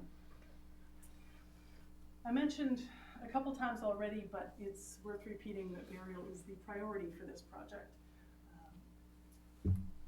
We don't want our cable exposed, no one else wants our cable exposed. So we do believe that through proper engineering, the entire length of cable can be buried. Under an abundance of conservatism here, we have included an estimate for cable protection if for any reason a stretch of cable cannot be buried. There's a submerged boulder, if there's a hard bottom area that we can't penetrate. So we have included in the application in front of you a very conservative assumption of up to 10% cable protection. That would be in the form of either rocks or concrete mattresses. Again, we do believe it is a very conservative assumption, but we have included it, and that totals a 0.74 acres. There will be anchoring during the installation. We have a 5-point anchor spread with repositioning of those anchors at approximately 400-meter intervals. I know you've received the full suite of MEPA documents as well, but they are very long, and I'm sure you haven't gone through every page of them. Earlier in the MEPA process, we were proposing an 8-anchor spread with repositioning at a more frequent spacing. But the engineering team has been able to reduce both the number of anchors and increase the number of repositionings, and that has resulted in a pretty significant decrease in the impact from anchoring. Actually, one other thing to mention, going back to the cable protection, in similar fashion, earlier in the MEPA process, the engineers were assuming a 30-foot wide area would need to be protected if cable protection were needed at all. We've since narrowed that to a 10-foot wide area, but again, hoping for none. In some areas of Nantucket Sound, there are relatively large sand waves. This probably also doesn't come as a surprise to you. These are mobile features, so they migrate along the top of the stable seabed below. Our goal is to install the cable within that stable seabed. What we want to avoid is installing the cable within a sand wave layer that then may migrate out, leaving the cable exposed. Thankfully, our surveys have not indicated that this stretch through Nantucket waters contains any large sand waves that would create an obstacle here. But where the large sand waves are present, it may be needed to cut about 65-foot wide notch in the top of that sand wave in order for then the cable installation equipment to come along and bury the cable within that stable seabed below. Again, we don't anticipate that kind of activity in Nantucket waters, but we did want to tell you that that is in the cards as a possible methodology where those sand waves are encountered elsewhere. A couple other characteristics about this stretch in Nantucket waters. There is shellfish suitability habitat identified for the surf clam here, but again, the actual trenching impact is only 1 meter wide, and it will leave the immediately adjacent habitat unaffected. So we don't believe there's any significant impact significant permanent impact for sure to the shellfish habitat. Rare species habitat, this area is mapped as rare habitat for foraging birds. We have been consulting with the Natural Heritage and Endangered Species Program for some time now. We have completed a MESA checklist, a Massachusetts Endangered Species Act checklist, and we are in the final stages of Natural Heritage's review. I don't believe, correct me if I'm wrong, I don't believe the commission has received a letter from Natural Heritage yet. Not yet. We're still waiting for that, and then our regular DEP number. Right. So. Right. Natural Heritage did submit a comment letter to the Edgartown Conservation Commission already. I expect you will receive virtually a carbon copy of that letter, but Natural Heritage did determine in that letter that the project, quote, will not adversely affect the actual resource area habitat of state protected rare wildlife species. So we obviously both await that letter. And then just a comment on schedule. We're looking for a likely installation of this stretch of cable, of these two stretches of cable, I should say, in spring 2021. And each of the two cables will take approximately 3 days to install, possibly 4. So it gives you a glimpse of the timeline we're looking at. That's quick. That seems pretty fast. It's pretty fast. It's constant. It's at a rate of 80 to 100 meters an hour, I believe. Yeah, 80 to 100 meters an hour. Not fast for a boat, but Right. Fast for cable installation, but relative to vessel traffic, quite slow, actually.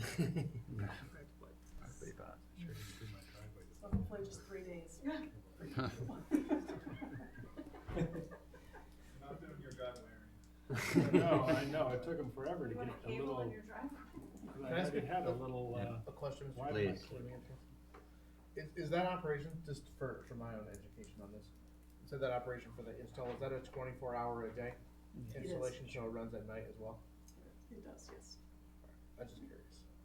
Heck, they're still charging. And she said Well, 3 I days, think she it's was absolutely months. fascinating. Exactly, Three exactly, times around the four clock. Absolutely And our entire team is fascinating, available but why for does it any involve us? questions. It's landing in the ocean, which is It's 5 within miles from us. It's within 3 miles. Within 3 Yeah, miles. if you look, Because Muscogee I gets meant to part of mention this Nantucket as well. County, If you so look it's at us. figure 1 here, Right, the right. closest edge of 2.9. Exactly. But you may not be 2.9 taking that. miles from Muskegon Island. That's just one of the paths. You may be beyond that.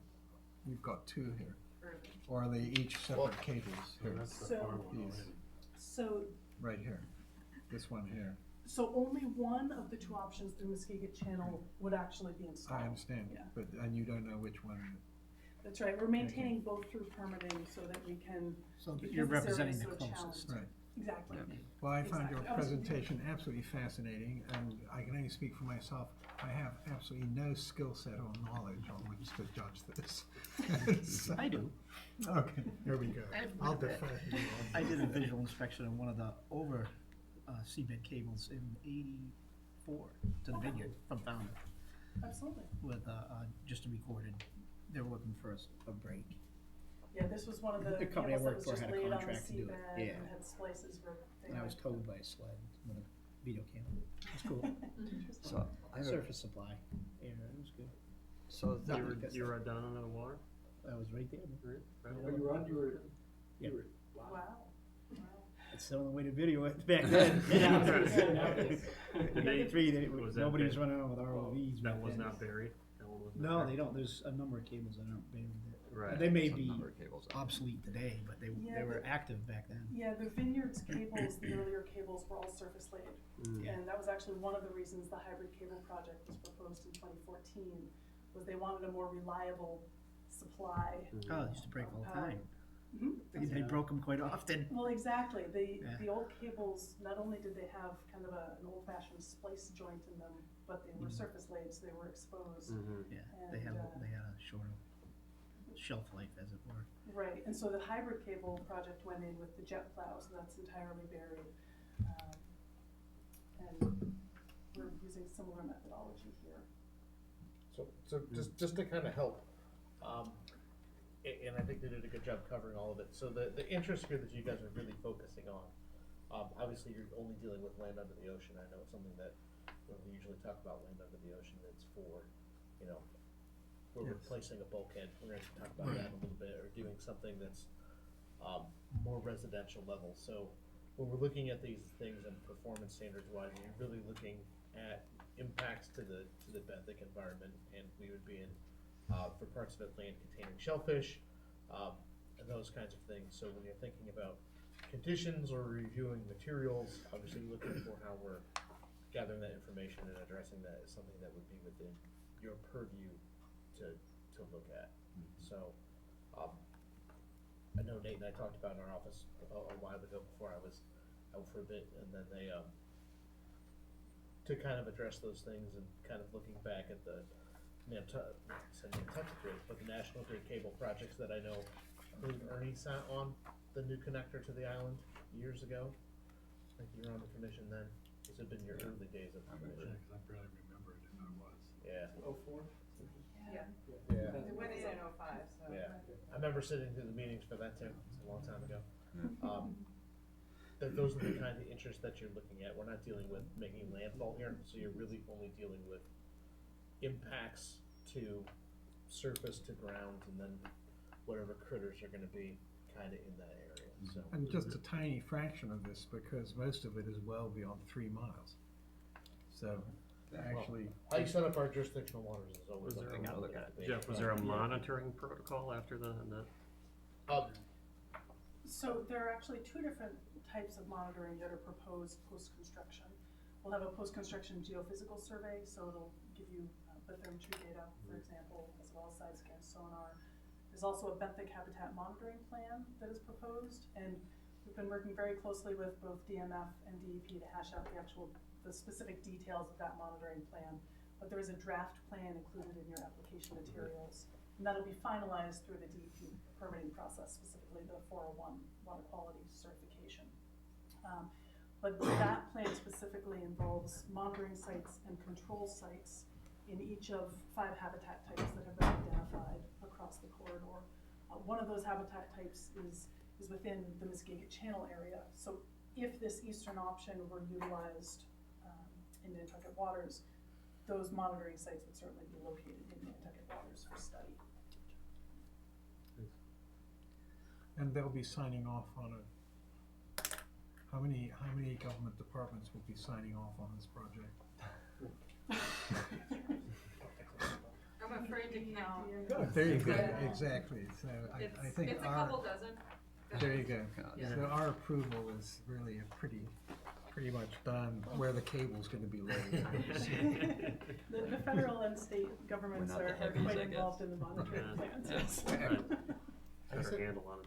I think when these lease areas started showing up, when we first started looking at it, they talked about primary cables handling all these lease areas. So are we gonna get is every lease area now gonna start running their own cables? I mean, how many more cables do we expect to see running in our area? Yeah, it is a good question. You want me to come up there? So you can Sure, please, hear? yeah. Okay. Yeah, I think that's a really common question that we get, and I think it's unfortunately a very long answer, but I'll try to condense it down. Would you identify yourself, Oh, please? sorry, Rachel yeah, Hector, I'm thank the you. Vice President of Permitting for Vineyard Wind. Yeah, so it's not all of them are gonna come here, I guess I should say. So I think there's only so much power that particular areas can take, for example. So we have to plug into substations and locations where the grid is robust enough to take this amount of power. So there is a certain amount, for example, that Cape Cod can take, which is where we're headed to. There are also other projects that are looking to bring cables to New York. There are larger projects afoot to address this specific question for offshore transmission, and I think that those will come to fruition and plug into places much closer to, say, the cities, whether it's New York City or Boston, where they can take larger amounts of power. So initially, this first round actually provides a lot of benefit because these areas that are the further out they go, the less reliable the power is, as Nate, who lives in Provincetown, can attest to. So I think just mention, so there is that's sort of the initial phase of these offshore wind projects.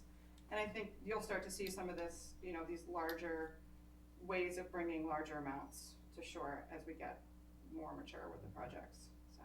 Yeah, I just want to. But we are, I will note, we are using, for AC cable, we're using the largest available cable. Huge cable. 220 kV, yeah, so it's, and that's, you know, that's that reduces the number of cables. We actually, when we first proposed the project, we did have 3 cables. We're down to 2, and that actually had to do with getting the 800 megawatt award and knowing we were gonna build all 800 megawatts at once. We do need 2 for, reliability for the project. Yeah, I think it's an ongoing discussion, that the states are, and particularly the state is very, focused on figuring that one out too. Didn't Google talk about putting a super grid in at one point all the way out to the East Coast? What happened to that? Yeah, so that's, that is it was called the Atlantic Wind Connection. Right. I think technically it's still alive, but it actually didn't come all the way up here. So it was initially, so there's offshore wind projects that have been through various phases of, maturity is probably an overstatement, but, Delaware, Maryland, into the sort of New Jersey, New York. So that project was actually initially focused on that area. I don't know if they're gonna bring that back, but yeah. That was. So I think one of the broad energy challenges, and it's kind of more of a national issue apart from offshore wind, is there is a need from a macro policy perspective to sort of plan out and build infrastructure that connects the whole country and all the facilities. It's a capital issue there. I mean, it's billions of dollars, and you know the concern would, you're not going to be able to finance a project where you're front loading potential capacity if you don't actually have income, a guarantee of that it's going to be used. And that additionally is sort of why you see projects, including the projects to Nantucket, their size to scale. They're trying to keep the projects as sort of small and as affordable as possible. We run into capacity issues, as the grid grows, but and that's a secondary challenge. I think that's kind of the bigger sort of macro energy picture. There's a lot of failures of national energy policy that are just like that. So get in line, I suppose. So when you look at these land-based high tension transmission lines, how much power does one of those typically carry? I mean, is it anywhere near 800 megawatts? Yeah. So if you think of the like the one running down the infrastructure, Cape. yeah, the one running down the Cape, there's a 345 kV. That cable that goes to Barnstable switching station, which we're going to be neighboring when we go through Barnstable, that carries, the bulk of the load. That carries the entire load and more of the the Mid Cape and the Outer Cape and Nantucket. So one of the sort of benefits of this is that infrastructure is a one-way street because there's no production other than some small solar projects out that far. So we're able to capitalize on having to build more infrastructure. So we can handle your load. Yeah, it can handle our load. And similarly, there are other locations, they talk about Pilgrims coming offline. That will free up a bunch of capacity in there. There's discussions of bringing hydro and other things in there. So that one-way street is part of the benefit, but it kind of maxes out without major improvements after, say, a gigawatt on the Mid Cape. And in addition to, I don't know if you technically call this a permitting process, but there's as lengthy and detailed a process that we go through with the independent system operator of New England. And their entire job is to figure out how the electrons will be affected and will flow. And when we go through that process, they do multiple tests about, are upgrades needed to bring this power into here? Can this area accept that power?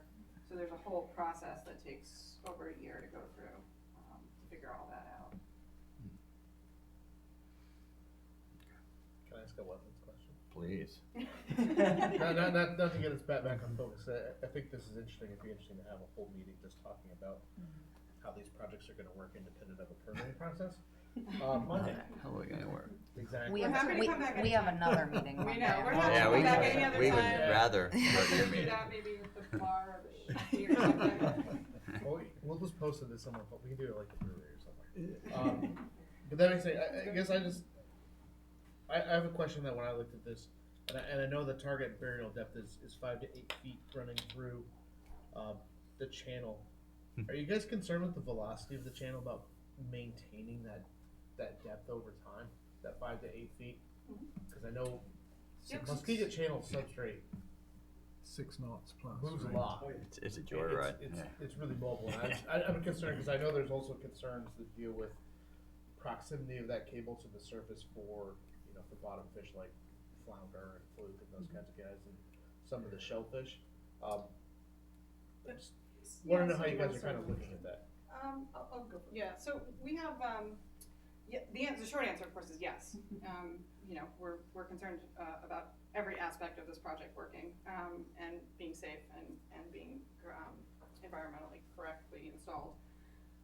But we have, so we now have a couple of years of survey data within there. So we have our own, I mean, I think you guys probably know better than we do that the charts are not, we don't rely on the charts for what's the situation is down on the bottom. So we've done multiple years of survey. We've done multiple years of survey, and we have I think a very good sense of the mobility, and we will continue that. So we will do a survey again just before we install. We will do continued surveys after we install.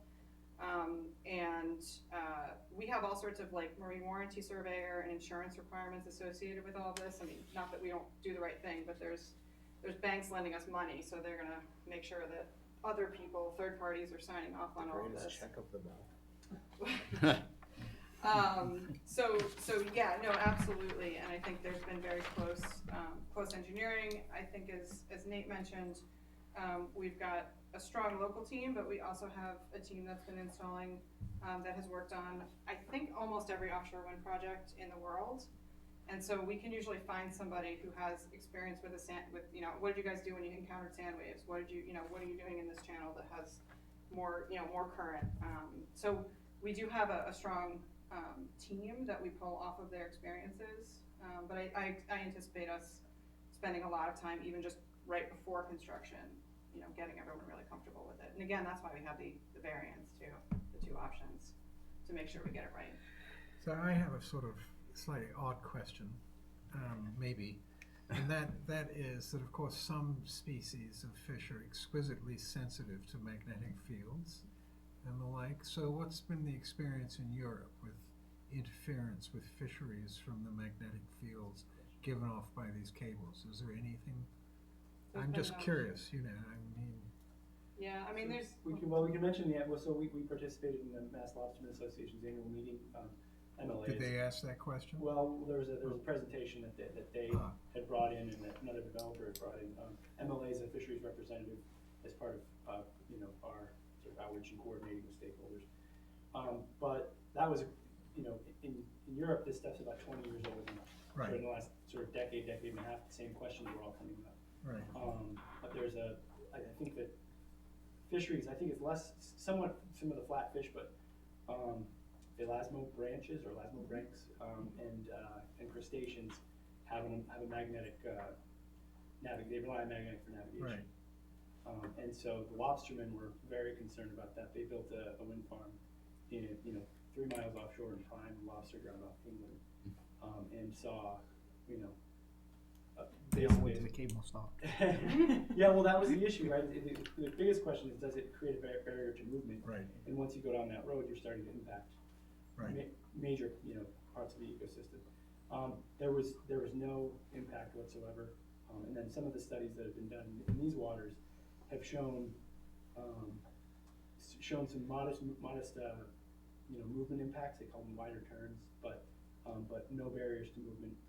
And the only time they could actually impact, in the studies I've read, the actual movement of an animal was essentially taking an MRI machine and putting it in a fish tank, and for some reason crabs wanted to go towards it. So in other words, we'll just follow all the lobster So they're trails, not and we'll be able to Know find where the cables cable, because the lobster will figure out that all the Yeah. lobsters are hanging out there. buoys all the way Yeah, along. the- Yeah. The tail tickled by the So we electromagnetic probably know field. if they were lined up against your two cables, right? Yeah, it might Hey, be there's one. the cable phones. So they're all gonna set right along that line. And sort of, I think it may have been in the file, but as a matter of sort of reference, there's a steady magnetic field coming from the North Pole, and as we understand now, it's moving more rapidly than we heard on the news. It's about 10-fold stronger than what the cable's maximum output would be. And then additionally, as an AC cable, there's a lot of counter interference in there, so it's not as if it doesn't impact navigation in the sense that it's not going to create a steady field is going to, you know, even at a tenth of the size, could conceivably, if you put a compass next to it, it could draw it. With an AC field, there's a huge amount of cancellation with the changing and then the multiple fields that go there. Electromagnetism is a, whatever you wanna call it, but on the ground, the important thing is that barriers to movement and any kind of significant impacts to those sensitive species movements has been virtually unnoticed. And in terms of a study a little closer to home, BOEM, the Bureau of Ocean Energy Management, in 2018 did an EMF study over the cross sound cable off Long Island. They set up, this was targeted towards lobster and skate, and they set up underwater cages directly over the operating cable. And I'm gonna look at my notes here so I get the numbers right. But the magnetic field in that study was 516 to 653 milligauss, which is how they measure the magnetic field. For this project, directly above the cable center line, it's 44.5 milligauss. So in the BOEM study, it was an order of magnitude higher. That study said that the species readily crossed the cable, and it did note some subtle movement changes, but no harm to the species. So just a study a little closer to home than England. Well, I feel better about my question. Okay. And you might open it up to the public. I was just about to see if there are any more questions from the commission. Okay, questions from the public? Okay, seeing not, we need a file number on this one? Yep, and we'll need Okay, so, some sort of letter from Natural Heritage. Yeah. I know their process is much more involved than what they're kind of reviewing for the notice of intent for this, and their determination to us will probably not be the same as their final determination, which, based upon all the other state determinations, will be 10 to 20 pages long probably when it's all said and done. We're waiting for all of this. okay. So, And my hope is the Natural Heritage letter will come quickly since they have provided one to the Edgartown Conservation. Oh, good, yeah. Right behind. Same letter. Give it to them and all this. Okay, so would you like to continue for 2 weeks, I guess? Okay, great, so we'll continue 2 weeks. Good job. Thank you. Thank you so very much. much. Appreciate your time. No problem. Do you have another copy of this sheet? Nantucket Yacht Club, 1 South Beach. No, I have one. Yes. I was looking at you like, you gonna say something? I wanna keep it. We're bouncing around this thing. I know, I haven't forgotten about you. Hey, you know. Hey, good. All right. Good to see you. Be patient. Keep a little profile as I go. Yeah, right. Is it George working on it? Oh, nice. You might actually get a chance on this. I have like 8 days to Georgia. I got one plan here too. if you just Right, no wanna problem. do one.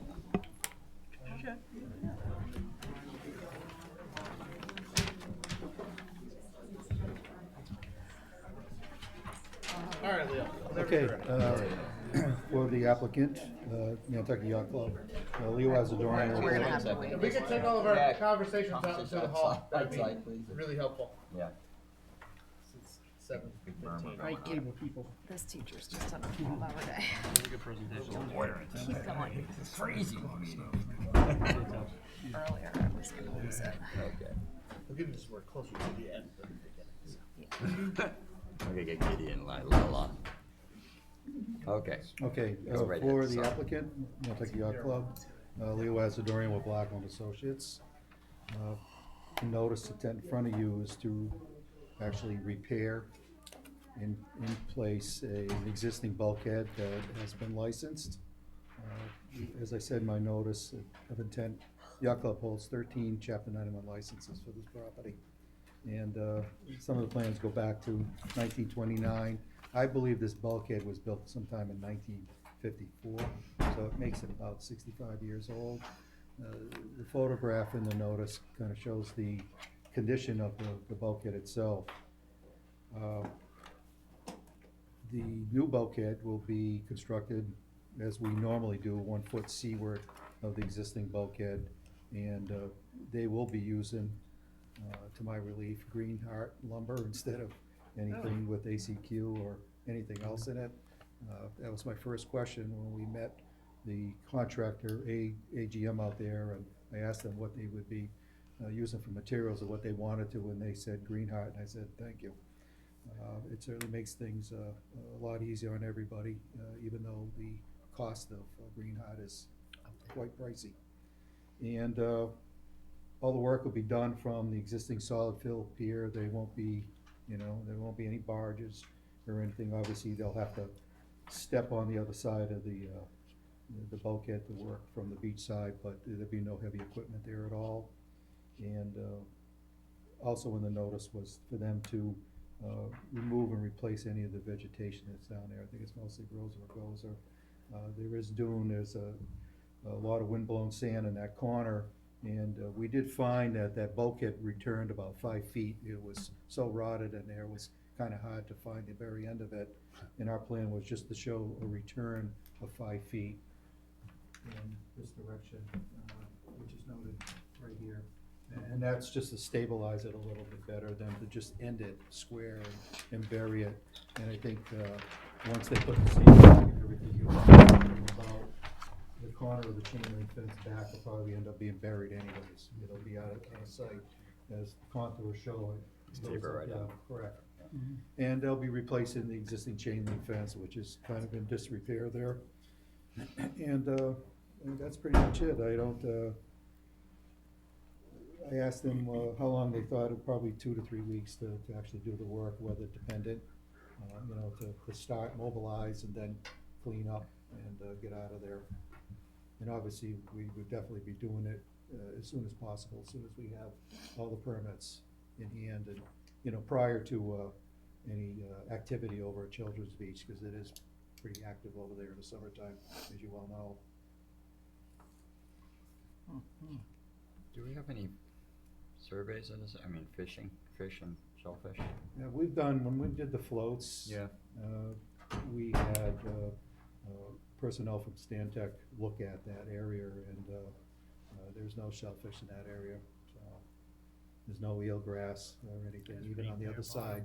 We did the float over here when we did that several years ago. I mean, I think from a year ago, we didn't have any eelgrass in there either. Yeah. I'll be fair in saying that, that's kind of gross. Yeah, it's totally gross. That's fair. Yeah. Well, those kids should And be so right is there. Children's Beach. It's gross. It's cleaner than it used to be, I'll tell you what. Right, like when I used to swim in it as a child. Yeah. Yeah. Mhm. But it's still gross.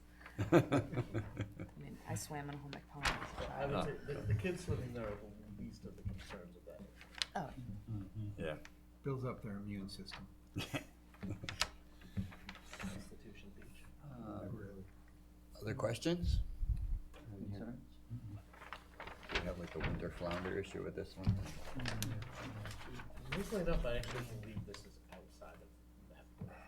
Yeah. Oh, Wow. It's that gross. Well, it's not that it's that gross, but it's also in a water level that doesn't really allow for that kind of activity.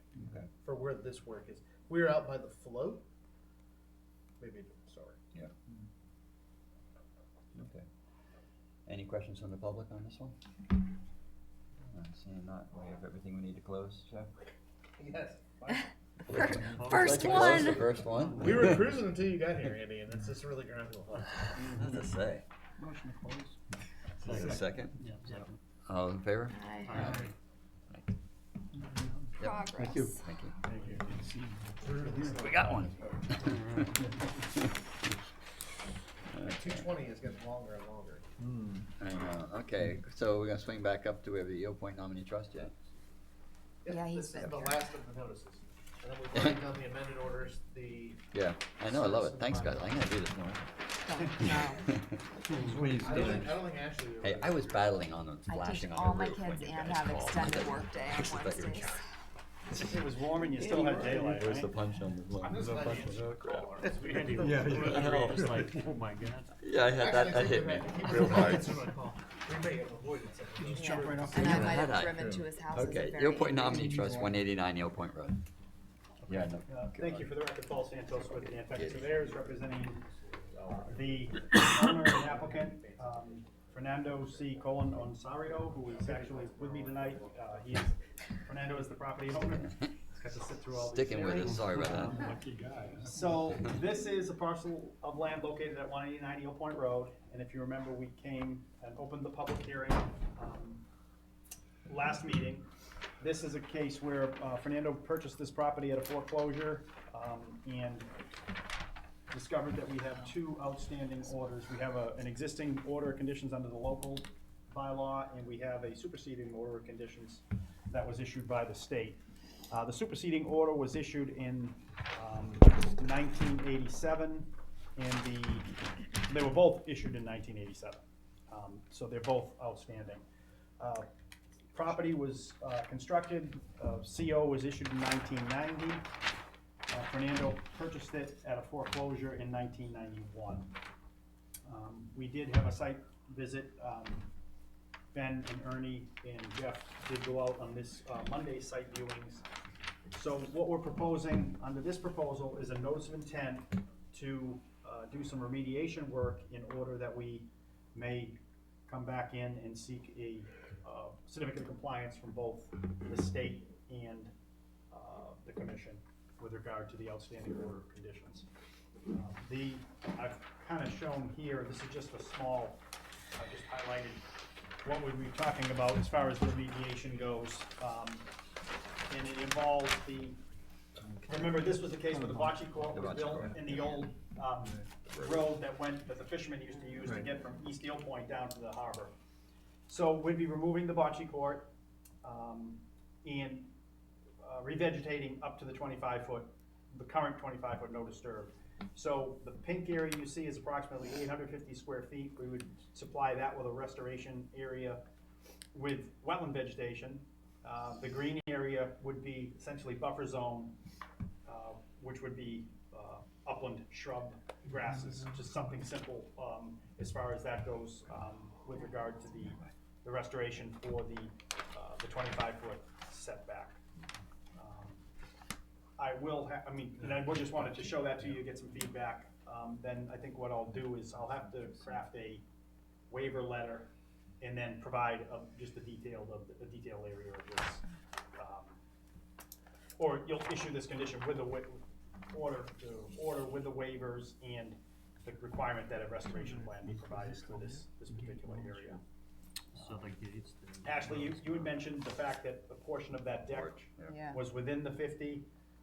If you look at the pictures, actually a portion of the corner of 25. If you do look at the pictures, and I think if Ben, Ernie, and Jeff can maybe speak to it too, or if you haven't seen the site, I think personally leaving the deck where it is now is probably makes more sense. It's completely shrub growth all around it. The deck is elevated, and there's complete shrub growth around the entire perimeter of that existing deck. So when you look at the photo here, what you have is the 25, the bocce court, that would all be restoration all along the backside of that property. Yeah, I'd say on that point, Paul, just to speak to that, looking at it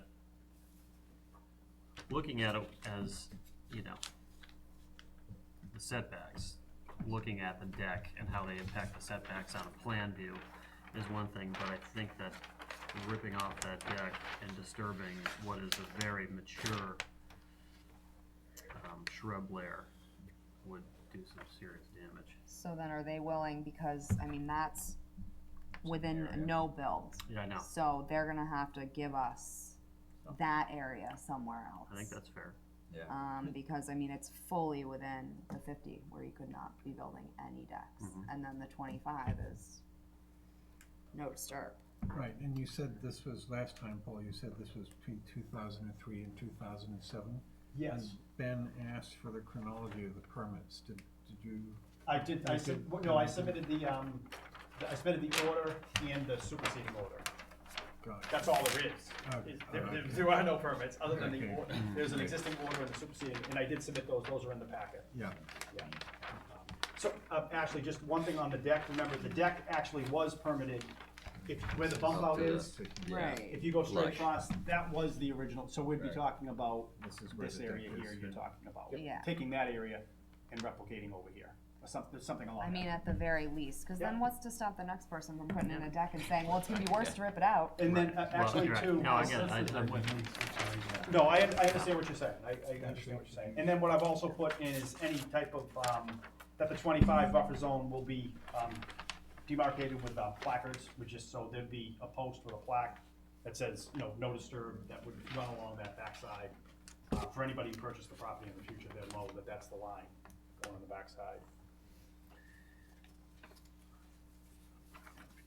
Right, 'cause if you're a species that's trying to nest in that shrub layer within the 25, and you're right up facing that deck, and you're not living there, you know? That's a substantial deck, that's 50 feet long. Across the backside? Yeah. The bear deck. Oh, no, it's not that, well. Because, well, Yeah. Actually, Vern, I mean, bigger was than it Vern, you remember Vern's passed away, Vern passed. Yeah, but Vern this was his, he used to have a deal with Fernando. Vern used to go down here, and that's where he would purge. Vern would come every trip that he did to that area, and we had an agreement. Hang out on the deck. That I will provide coffee, and he'll come to the deck and look at the birds with his group of people. Yep. That's it, that was the agreement. Well, it's a nice I'm deck, amazed. yeah. Vern was a really nice guy. Yeah, he One was. December, he calls me up and he says, Fernando, your windows are open, and there's a storm, come and close them out. Because I don't live there in the winter, I can't live there in the winter, it's too, I don't have heat, so. Yeah. But Vern goes out there all the time, so. There were no That's what I remember, Vern was a Oh, very yeah. happy Oh, okay. guy. able to see You must know. Vern was, He was a good guy. he gave it all, and he called me in the middle of the night, what can I do? And I said, well, this was there. He went inside and closed it and took care of it. It was amazing. Did you really? So is there, what's the general feeling about the deck? Well, my opinion is that it would be more impactful to remove it, but I like the idea of taking that square footage that was not permitted and using it as replication area. So, what about the idea of where we have the restoration area? the lawn here, that this be reduced, this be put back into natural habitat to Right. compensate for the deck? Yeah, I think that would be the. Yeah, that's what we're talking about. Yeah. Yes, yeah. Well, I mean, just for plan purposes, just to throw out a suggestion, could you almost, given that that's where the natural line is, hold that line of the deck across and then just go from there? No, yeah, that's a good. Like if you held the all that line of the I deck like and that. just ran it through, Restoration. kind of this way, till it intersected the lawn. That's a pretty clear path for mowers and things to not go past. I'm just trying to think of an easy way to Yeah, I do it. mean, you wanna keep it, Right. this is- I mean, that area may not be even, Yeah. but Well, I'll work the area and see what it looks like. But we would obviously, because the footpath is still to the harbor is still here. no, I mean, So I'd still like to have. yeah, I think having the footpath Yeah. connection Yeah. would be fine, but I think if there's a difference between a footpath that's through a lawn or a footpath through an area of natural vegetation. Okay. Yeah, I don't think, I don't think, and when I talk to DE people, I don't think there's any thought of denying someone existing access to the harbor or the road or any of those things for that stuff that's in place, just trying to gain maximum compliance back to what was there. And I know it's kind of long-standing and kind of a hodgepodge, but trying to make lemonades out of some lemons. Yeah. And trying to make it easy for everybody and not having to install fences or do things that are adding more than we need. The shrub layer that's out there, did we talk about, a simple beach grass? I mean, what was your opinion on? I would say, bayberry. yeah, bayberry, baccharis, Whatever's there. maybe some Yeah. beach plum. I think, You know what's there a lot?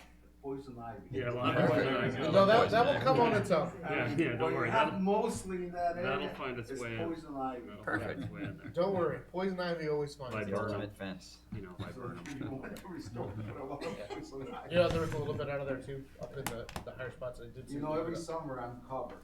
I did see a little bit of Every huckleberry summer. too. Huckleberry, Paul. The joy of summer. Huckleberry. There was a little bit of huckleberry in there too. Okay. So you're gonna bring back another plan? Yes, I'm gonna for come back us? in 2 weeks. Okay. Okay. Was there any Alright, so- questions? Just in kind of to expedite the 20th, if Yeah, that yeah. plan comes in and it shows that, are we looking for an order for that then? I can go with I think we possibly. I know I drafted Yeah. one for tonight in case things all really came together, but it didn't come It's together. not gonna happen so- tonight. No. Yeah, no, and I think I've got I'll do a waiver, I think I need the waiver. Yeah. So Yeah. I'll draft a waiver and the application at the same time. Great. Okay, so, No. Because we didn't get it, so we'll rectify that in the fall. So I sent it, did you the second? Joe and I will straighten it out. okay, So that you've been off for like no other questions, we'll continue for 2 weeks. scheduled, man. Great, thank you. All right, thanks, guys. Okay, Joe Point. Thank you for waiting. Thank you very much. Thank you very much. Thank you. No problem. I'm glad that you remember Bert. He was very special. It's pretty unforgettable. Yeah, unforgettable. Okay, Whether you so, want to forget him or not. sometimes it's not. okay, so we got the, okay, we only got the yacht club. Okay, did amended orders, I love it. Oh, yep. Did we do both the minor mods? Yes. Yeah, we're Excellent. to orders, my Both friend. certs, so we're going right to the orders of conditions. We're gonna SB mow it. Norwell? No, the only one we gotta do is I the was yacht. about to say, no, so I was about to say. Alright, I didn't see. All right, the SB. feedback for This, what Thank is you. it? Oh, it's a single What's sheet. a This Dell? is brilliant. I've never seen a single sheet. It's the one winning thing from this meeting. Well, yeah, I did 189 on the backside, at least we got to it. We did because we needed more people for the I'm not other. gonna say that you can usually look at the agenda and kind of predict pretty well which ones you even gonna have to talk about. Yep. You usually can. This is pretty sweet. Like, Wow. I felt pretty confident that I didn't need to draft them for like Nantucket, Marine, and Vineyard Wind. The yacht club's the only one we're doing. Yep. Okay, that's the first. It seems Oh, we like have a it. reissue though on that. We have we're gonna We- do the we do. reissue? Okay, sorry. I could drag out for minutes. See you, Paul. Alright, let's get going. Okay, so, 7:30. everybody happy with, 1 South Beach Street? Nantucket Yacht Club? I couldn't come up with many conditions because it's pretty straightforward. Pretty straightforward, these all good. Motion to accept as drafted. Second. All those in favor? Aye. Any opposed? That one passes unanimously Good time. with, Commissioner Topham not present. So I'm not gonna see Joe for a few weeks. In spirit. That's right. I'm sure he's listening and watching. He is in a building coach class for like 3 hours every Wednesday for the next like 6 or 7 weeks. Oh. It sounded amazing. Because he. To be fair, he actually may be in that class longer than our meeting lasts. Actually, I gotta sign So- for. Yeah, we'll have a break for that, I guess. Okay, he wishes he were here. I'm sure he does. I'm sure he does. Okay, We'll see him so- Monday though, so don't worry. We'll tell him that we missed it. That's right, we're gonna see him on, So- he'll be here Monday. Yep, Delaney Family Nominee What time, Trust. please? Alright, so this was 16 just, Clover Lane. so just Write real it on my quickly, why we're phone. reissuing this is, they recorded it and there was an error on the property owner. And once it's kind of recorded, you can't unrecord Yep. stuff, so they need to reissue it so it's correct. Okay. That's it. Move to reissue. Second? Second. All in favor? Aye. Any opposed? That one passes. Good deal. The reissue ones that get scarier are the ones you look reissue like SE 48, 725. And you're like, oh.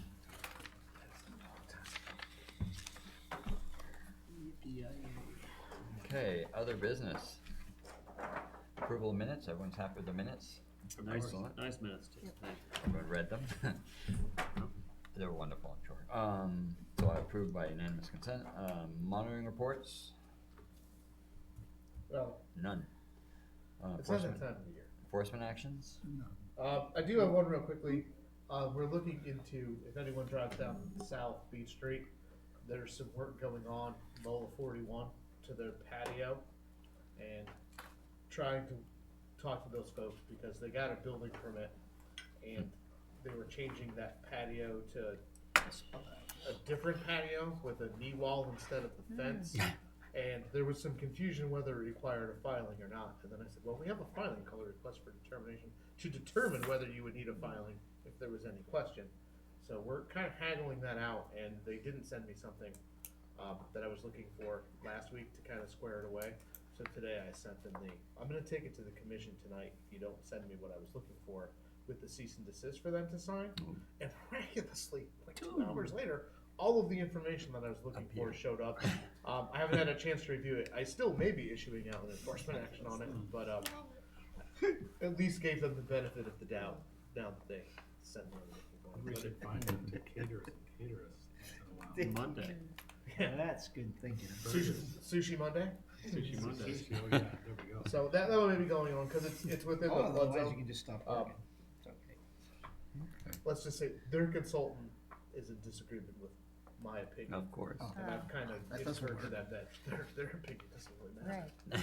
So. Because they're they're pretty clearly in the flood zone Catered there, meeting so. sounds like a way to solve this problem. So, Use Alright. the term loosely. but we'll have our meetings at Lola.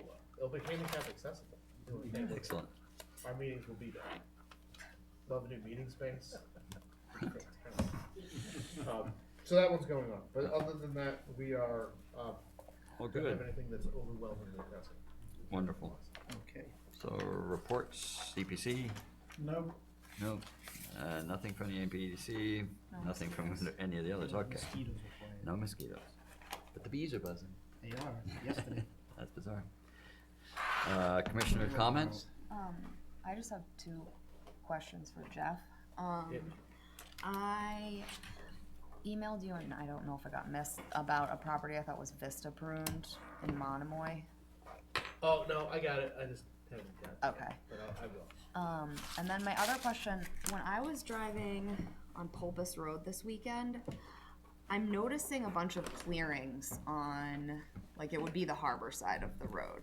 And I don't know if it's like, so is that DPW that's doing strange clearings? So what they're doing, and they look strange because they're in weird spots. Right, and I wasn't sure if some were near wetlands. What they are pruning out the access and reopening the culverts that are supposed to be working there that are not. So they've been recovering those culverts. Okay. So we look back at the orders. Most of them came from the Pulpus Road bike path. I don't think any of us were involved with that. That was even before Ernie on the commission. That order of conditions specifically required them to maintain all of those culverts. So when they sent it in, he's like, Rob said to me, he's like, we would really like to get back into compliance with the permit that we were supposed to be following for the last 30 years. So they are actively doing that. It looks like a few of those culverts will probably be back in front of us for filings because they're gonna need upgrades and replacements as they go. But right now they're, like they found one the other day that was supposed to be there, and when they cut to the spot, they found the culvert, but the culvert is full. It looks like it may have structurally failed, and no one noticed it. Or also backup on the other side for a bit. So there may be some shenanigans that are coming from it, but a few of them are falling and doing what they're supposed to do. So that's what some of that's for. Okay, So with that, awesome. So is it DPW or who's actually supposed to be clearing the turtle pond on Pulpus Road? It banks up all the time. I heard that there was an equipment issue between the sewer department or whatever it's called now. So the sewer department had been assisting them in a couple of those clearances because they used their, for lack of better terms, they used their clamshell to be able to like Right. dip in and grab, to remove some of the sediment from blocking there. They did have an issue with the piece of it, but I think they since fixed it. Because when I saw it the other day, they stopped to look at the land bank project that happened on the Right. turtle pond side. The water was moving once again, so. Because I know that causes problems, and I know Sure land bank does. had offered to help out if necessary, but they had a problem. I think one of their cables had an issue, and the clamshell part couldn't go down and do what it's supposed to. But I think it's been fixed, so they're working on that. So, but there are some bigger marshes that have other issues for slated up for the argument of whether we want to replace them with culverts, or a few of them I've been pushing for potential bridges so they can be better, like Boulders Marsh and a few of the spots that Bridges to somewhere. have severe flow restrictions. Yeah. So that's coming. I think we'll see a lot of those projects soon. under the coastal resiliency, and hazard mitigation kind of lens that's coming. I know identifying all of those storm tide pathways and the coastal storm flowage pathways for some of those areas and road safety is a high priority in one of those plans that I think the first one hits the select board next week with hazard mitigation. So I think a lot of those are coming. So I know we have a project that's in the works for Saskatchewan I need to talk to Ernie about sometime, where we're looking at trying to protect the corner of Saskatchewan instead of using the concrete that's there to deal with the waves. We have started designing, we've done all the legwork as far as benthic surveys and habitat surveys go, to use artificial oyster reef structures to create a wave attenuation zone to protect that corner of Pulpus Road. Did you find the Indian pear? The legendary Indian pear, the areas that we did all of the dive surveys and stuff in, is not an area where that rumored to exist. So, but that's something where we're looking at using kind of a precast shell and concrete mixture to have a staggered wall through the pond, because there's a really good natural oyster population that's there. So giving them extra habitat to help displace that wave energy without Precast concrete and shell. Yeah, you mold them and they look like they're little domes with holes and things like that. Nooks and crannies and they'll attach to them. Yeah, so doing kind of a configuration of those to break up the wave energy that gets into that corner and give some actual habitat value instead of just hammering in a bunch of things. So everyone seems to be willing to try those now, and we're like, when's that time? We've been wanting to do these for years and years, so we'll see. That will be in front of us hopefully in the next 6 months. Okay. Yeah, We're busy the next 6 months. We have lots of other projects. that concrete blocks didn't seem like a permanent solution to me. I thought that was sort No, of their that's a emergency. bad solution. Well, it's not necessarily, I mean, it definitely holds the bank, but it doesn't solve the problem. The problem there is you get the fetch across the pond, and the damage that came was from elevated pond levels and the wave energy that came across it. Yeah. And just happened. I get with it. the beach migrating and potential sea level changes and things like that. Potential sea level changes. Well, I think the question is we can Okay, say, Donald. well, I say potential in, if you can tell me exactly how much it's going to be, we can plan a little differently, but there's still such great debate between whether it's gonna be, 2 feet or 15 feet, and kind of projecting in there and taking a best route. Minimum 1 meter. I'd say plan at least 3 feet. Attend No, the minimum 8 feet. meeting that Sarah had. I tried to get in there. I had Anthony when she was here. I was not able to I attend. couldn't get in. By 2100. It meets capacity. That's cool. I said to the guy, I'm a conservation commissioner, you know who I am? And the guy's like, You know who I am. Nobody else is getting this building. Can I ask about a couple quick things too, that just came to Go right mind, ahead. Since you're having this discussion. I remember the commission asking for those, dewatering discharge pipes to be removed at Consu Springs and Holbert Ave, but I thought I saw the Consu Springs one still there, so I wanted to find out what was happening with those. So the Consu Springs one, we got told that it was removed, and it didn't get totally removed. So that is something that I know Mr. Sadetsky and I will be with Mr. Craddock at the end of the week to be a part of its removal. The one on Holbert Avenue is completely done. Okay. And then the other thing, I just happened to be I was out at Washington Pond the other day, and I don't know who did all the brush cutting down there right up to the pond, but I wanted to ask you if you knew about it or to go look at it. I don't know if it would be DPW or somebody, but like the whole area along the pond edge when you go in that access driveway has just been like brush cut, like right up to the. I'll find out. I'm sure it's someone. I mean, there's only a few choices out there, unless it was a kind citizen that wanted to test out their brush cutter. We've got a lot of kind citizens around here, so. It has happened before. Yeah. There have been public properties where you. Students go out and like, we're gonna party here, so let's clear it. No, it is, you laugh, but it is. I know it happened. It has There's truly actually- happened. There's like some kind of base or asphalty stuff that's kind of laid down on the roadway as well, so. Does sound very. So I know that site is managed. They've done that before. If it's the right spot by the water company. That's why I wasn't sure who it was, but So- whoever did it should probably have spoken to you about it. It's a good chance. Yeah, I was out there this morning actually, and it's very noticeable. Yeah. Yeah, so I'll figure it out.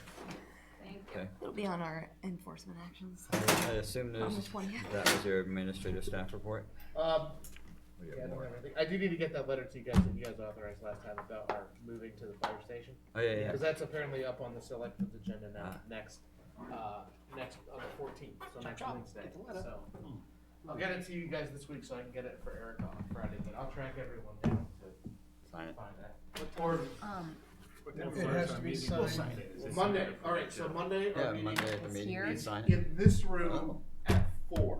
4. This room. 4 at o'clock. 4 Repeat o'clock. it. It's a moving And target. you're gonna say 4 o'clock. It 4. does get confusing, but. Gotta say it to me twice. Do you want 4, to Andy, come 4, and sign a letter Monday. before I'll 4 go o'clock? downstairs. I will Does it call have her. Thank to be God, I signed? like this one better. I may just get everyone to have the vote. I may just track Andy down to sign as the chair. Yeah. so that it's Sure. a unanimous vote, Absolutely. and authorize the chair. Then I have to find But everybody. he found it on his roof. I'm easy to find, but The problem is you're easy to find, but then you gotta go in and you gotta fill out like a guest permission thing. You Oh, gotta yeah. pass, and then I could meet you know, in the pool. get I like- could leave and get then like a come chlorine back. check in the hallway, and then He really doesn't Yeah, like to go in and and The hall pass. No, you do need the intruder thing's a big deal. You do. They Need call you on the intercom, could you please come down to the I office? actually do have And then a the school students will visitor go. ID that I had from a project that we were meeting at. So I'm surprised they let us vote in there. And don't station guards at the other doors, you know. Oh, yeah. they've canceled school on They do. voting days Yeah, before. we don't have school on voting days. Yeah, because they can't have students in the school with It's a adults. security nightmare. Because you can't trust adults? Yeah. Oh, it's Probably No, smart. because it's open door. Anyone can get it. Yeah, It's that's not your just you point. guys. It's I was kinda anybody wondering could about walk in. Or Not it should be necessarily a one of us voter. guys. A crazy. Crazy. All those person. bad habits Crazy you voter. pick up from the Crazy kids. The ones Huh? that worry about in schools are teenagers with guns. Oh. Yeah, yeah. It's not Students adults, who you it's have to kids. worry about. Yep. It's True. it's mentally ill people. It can be a Alright, bad Ian, sort. Ian made a motion to adjourn. Do we have a second? Second that. All in favor? We can Aye. take. Yeah. Thank you, guys.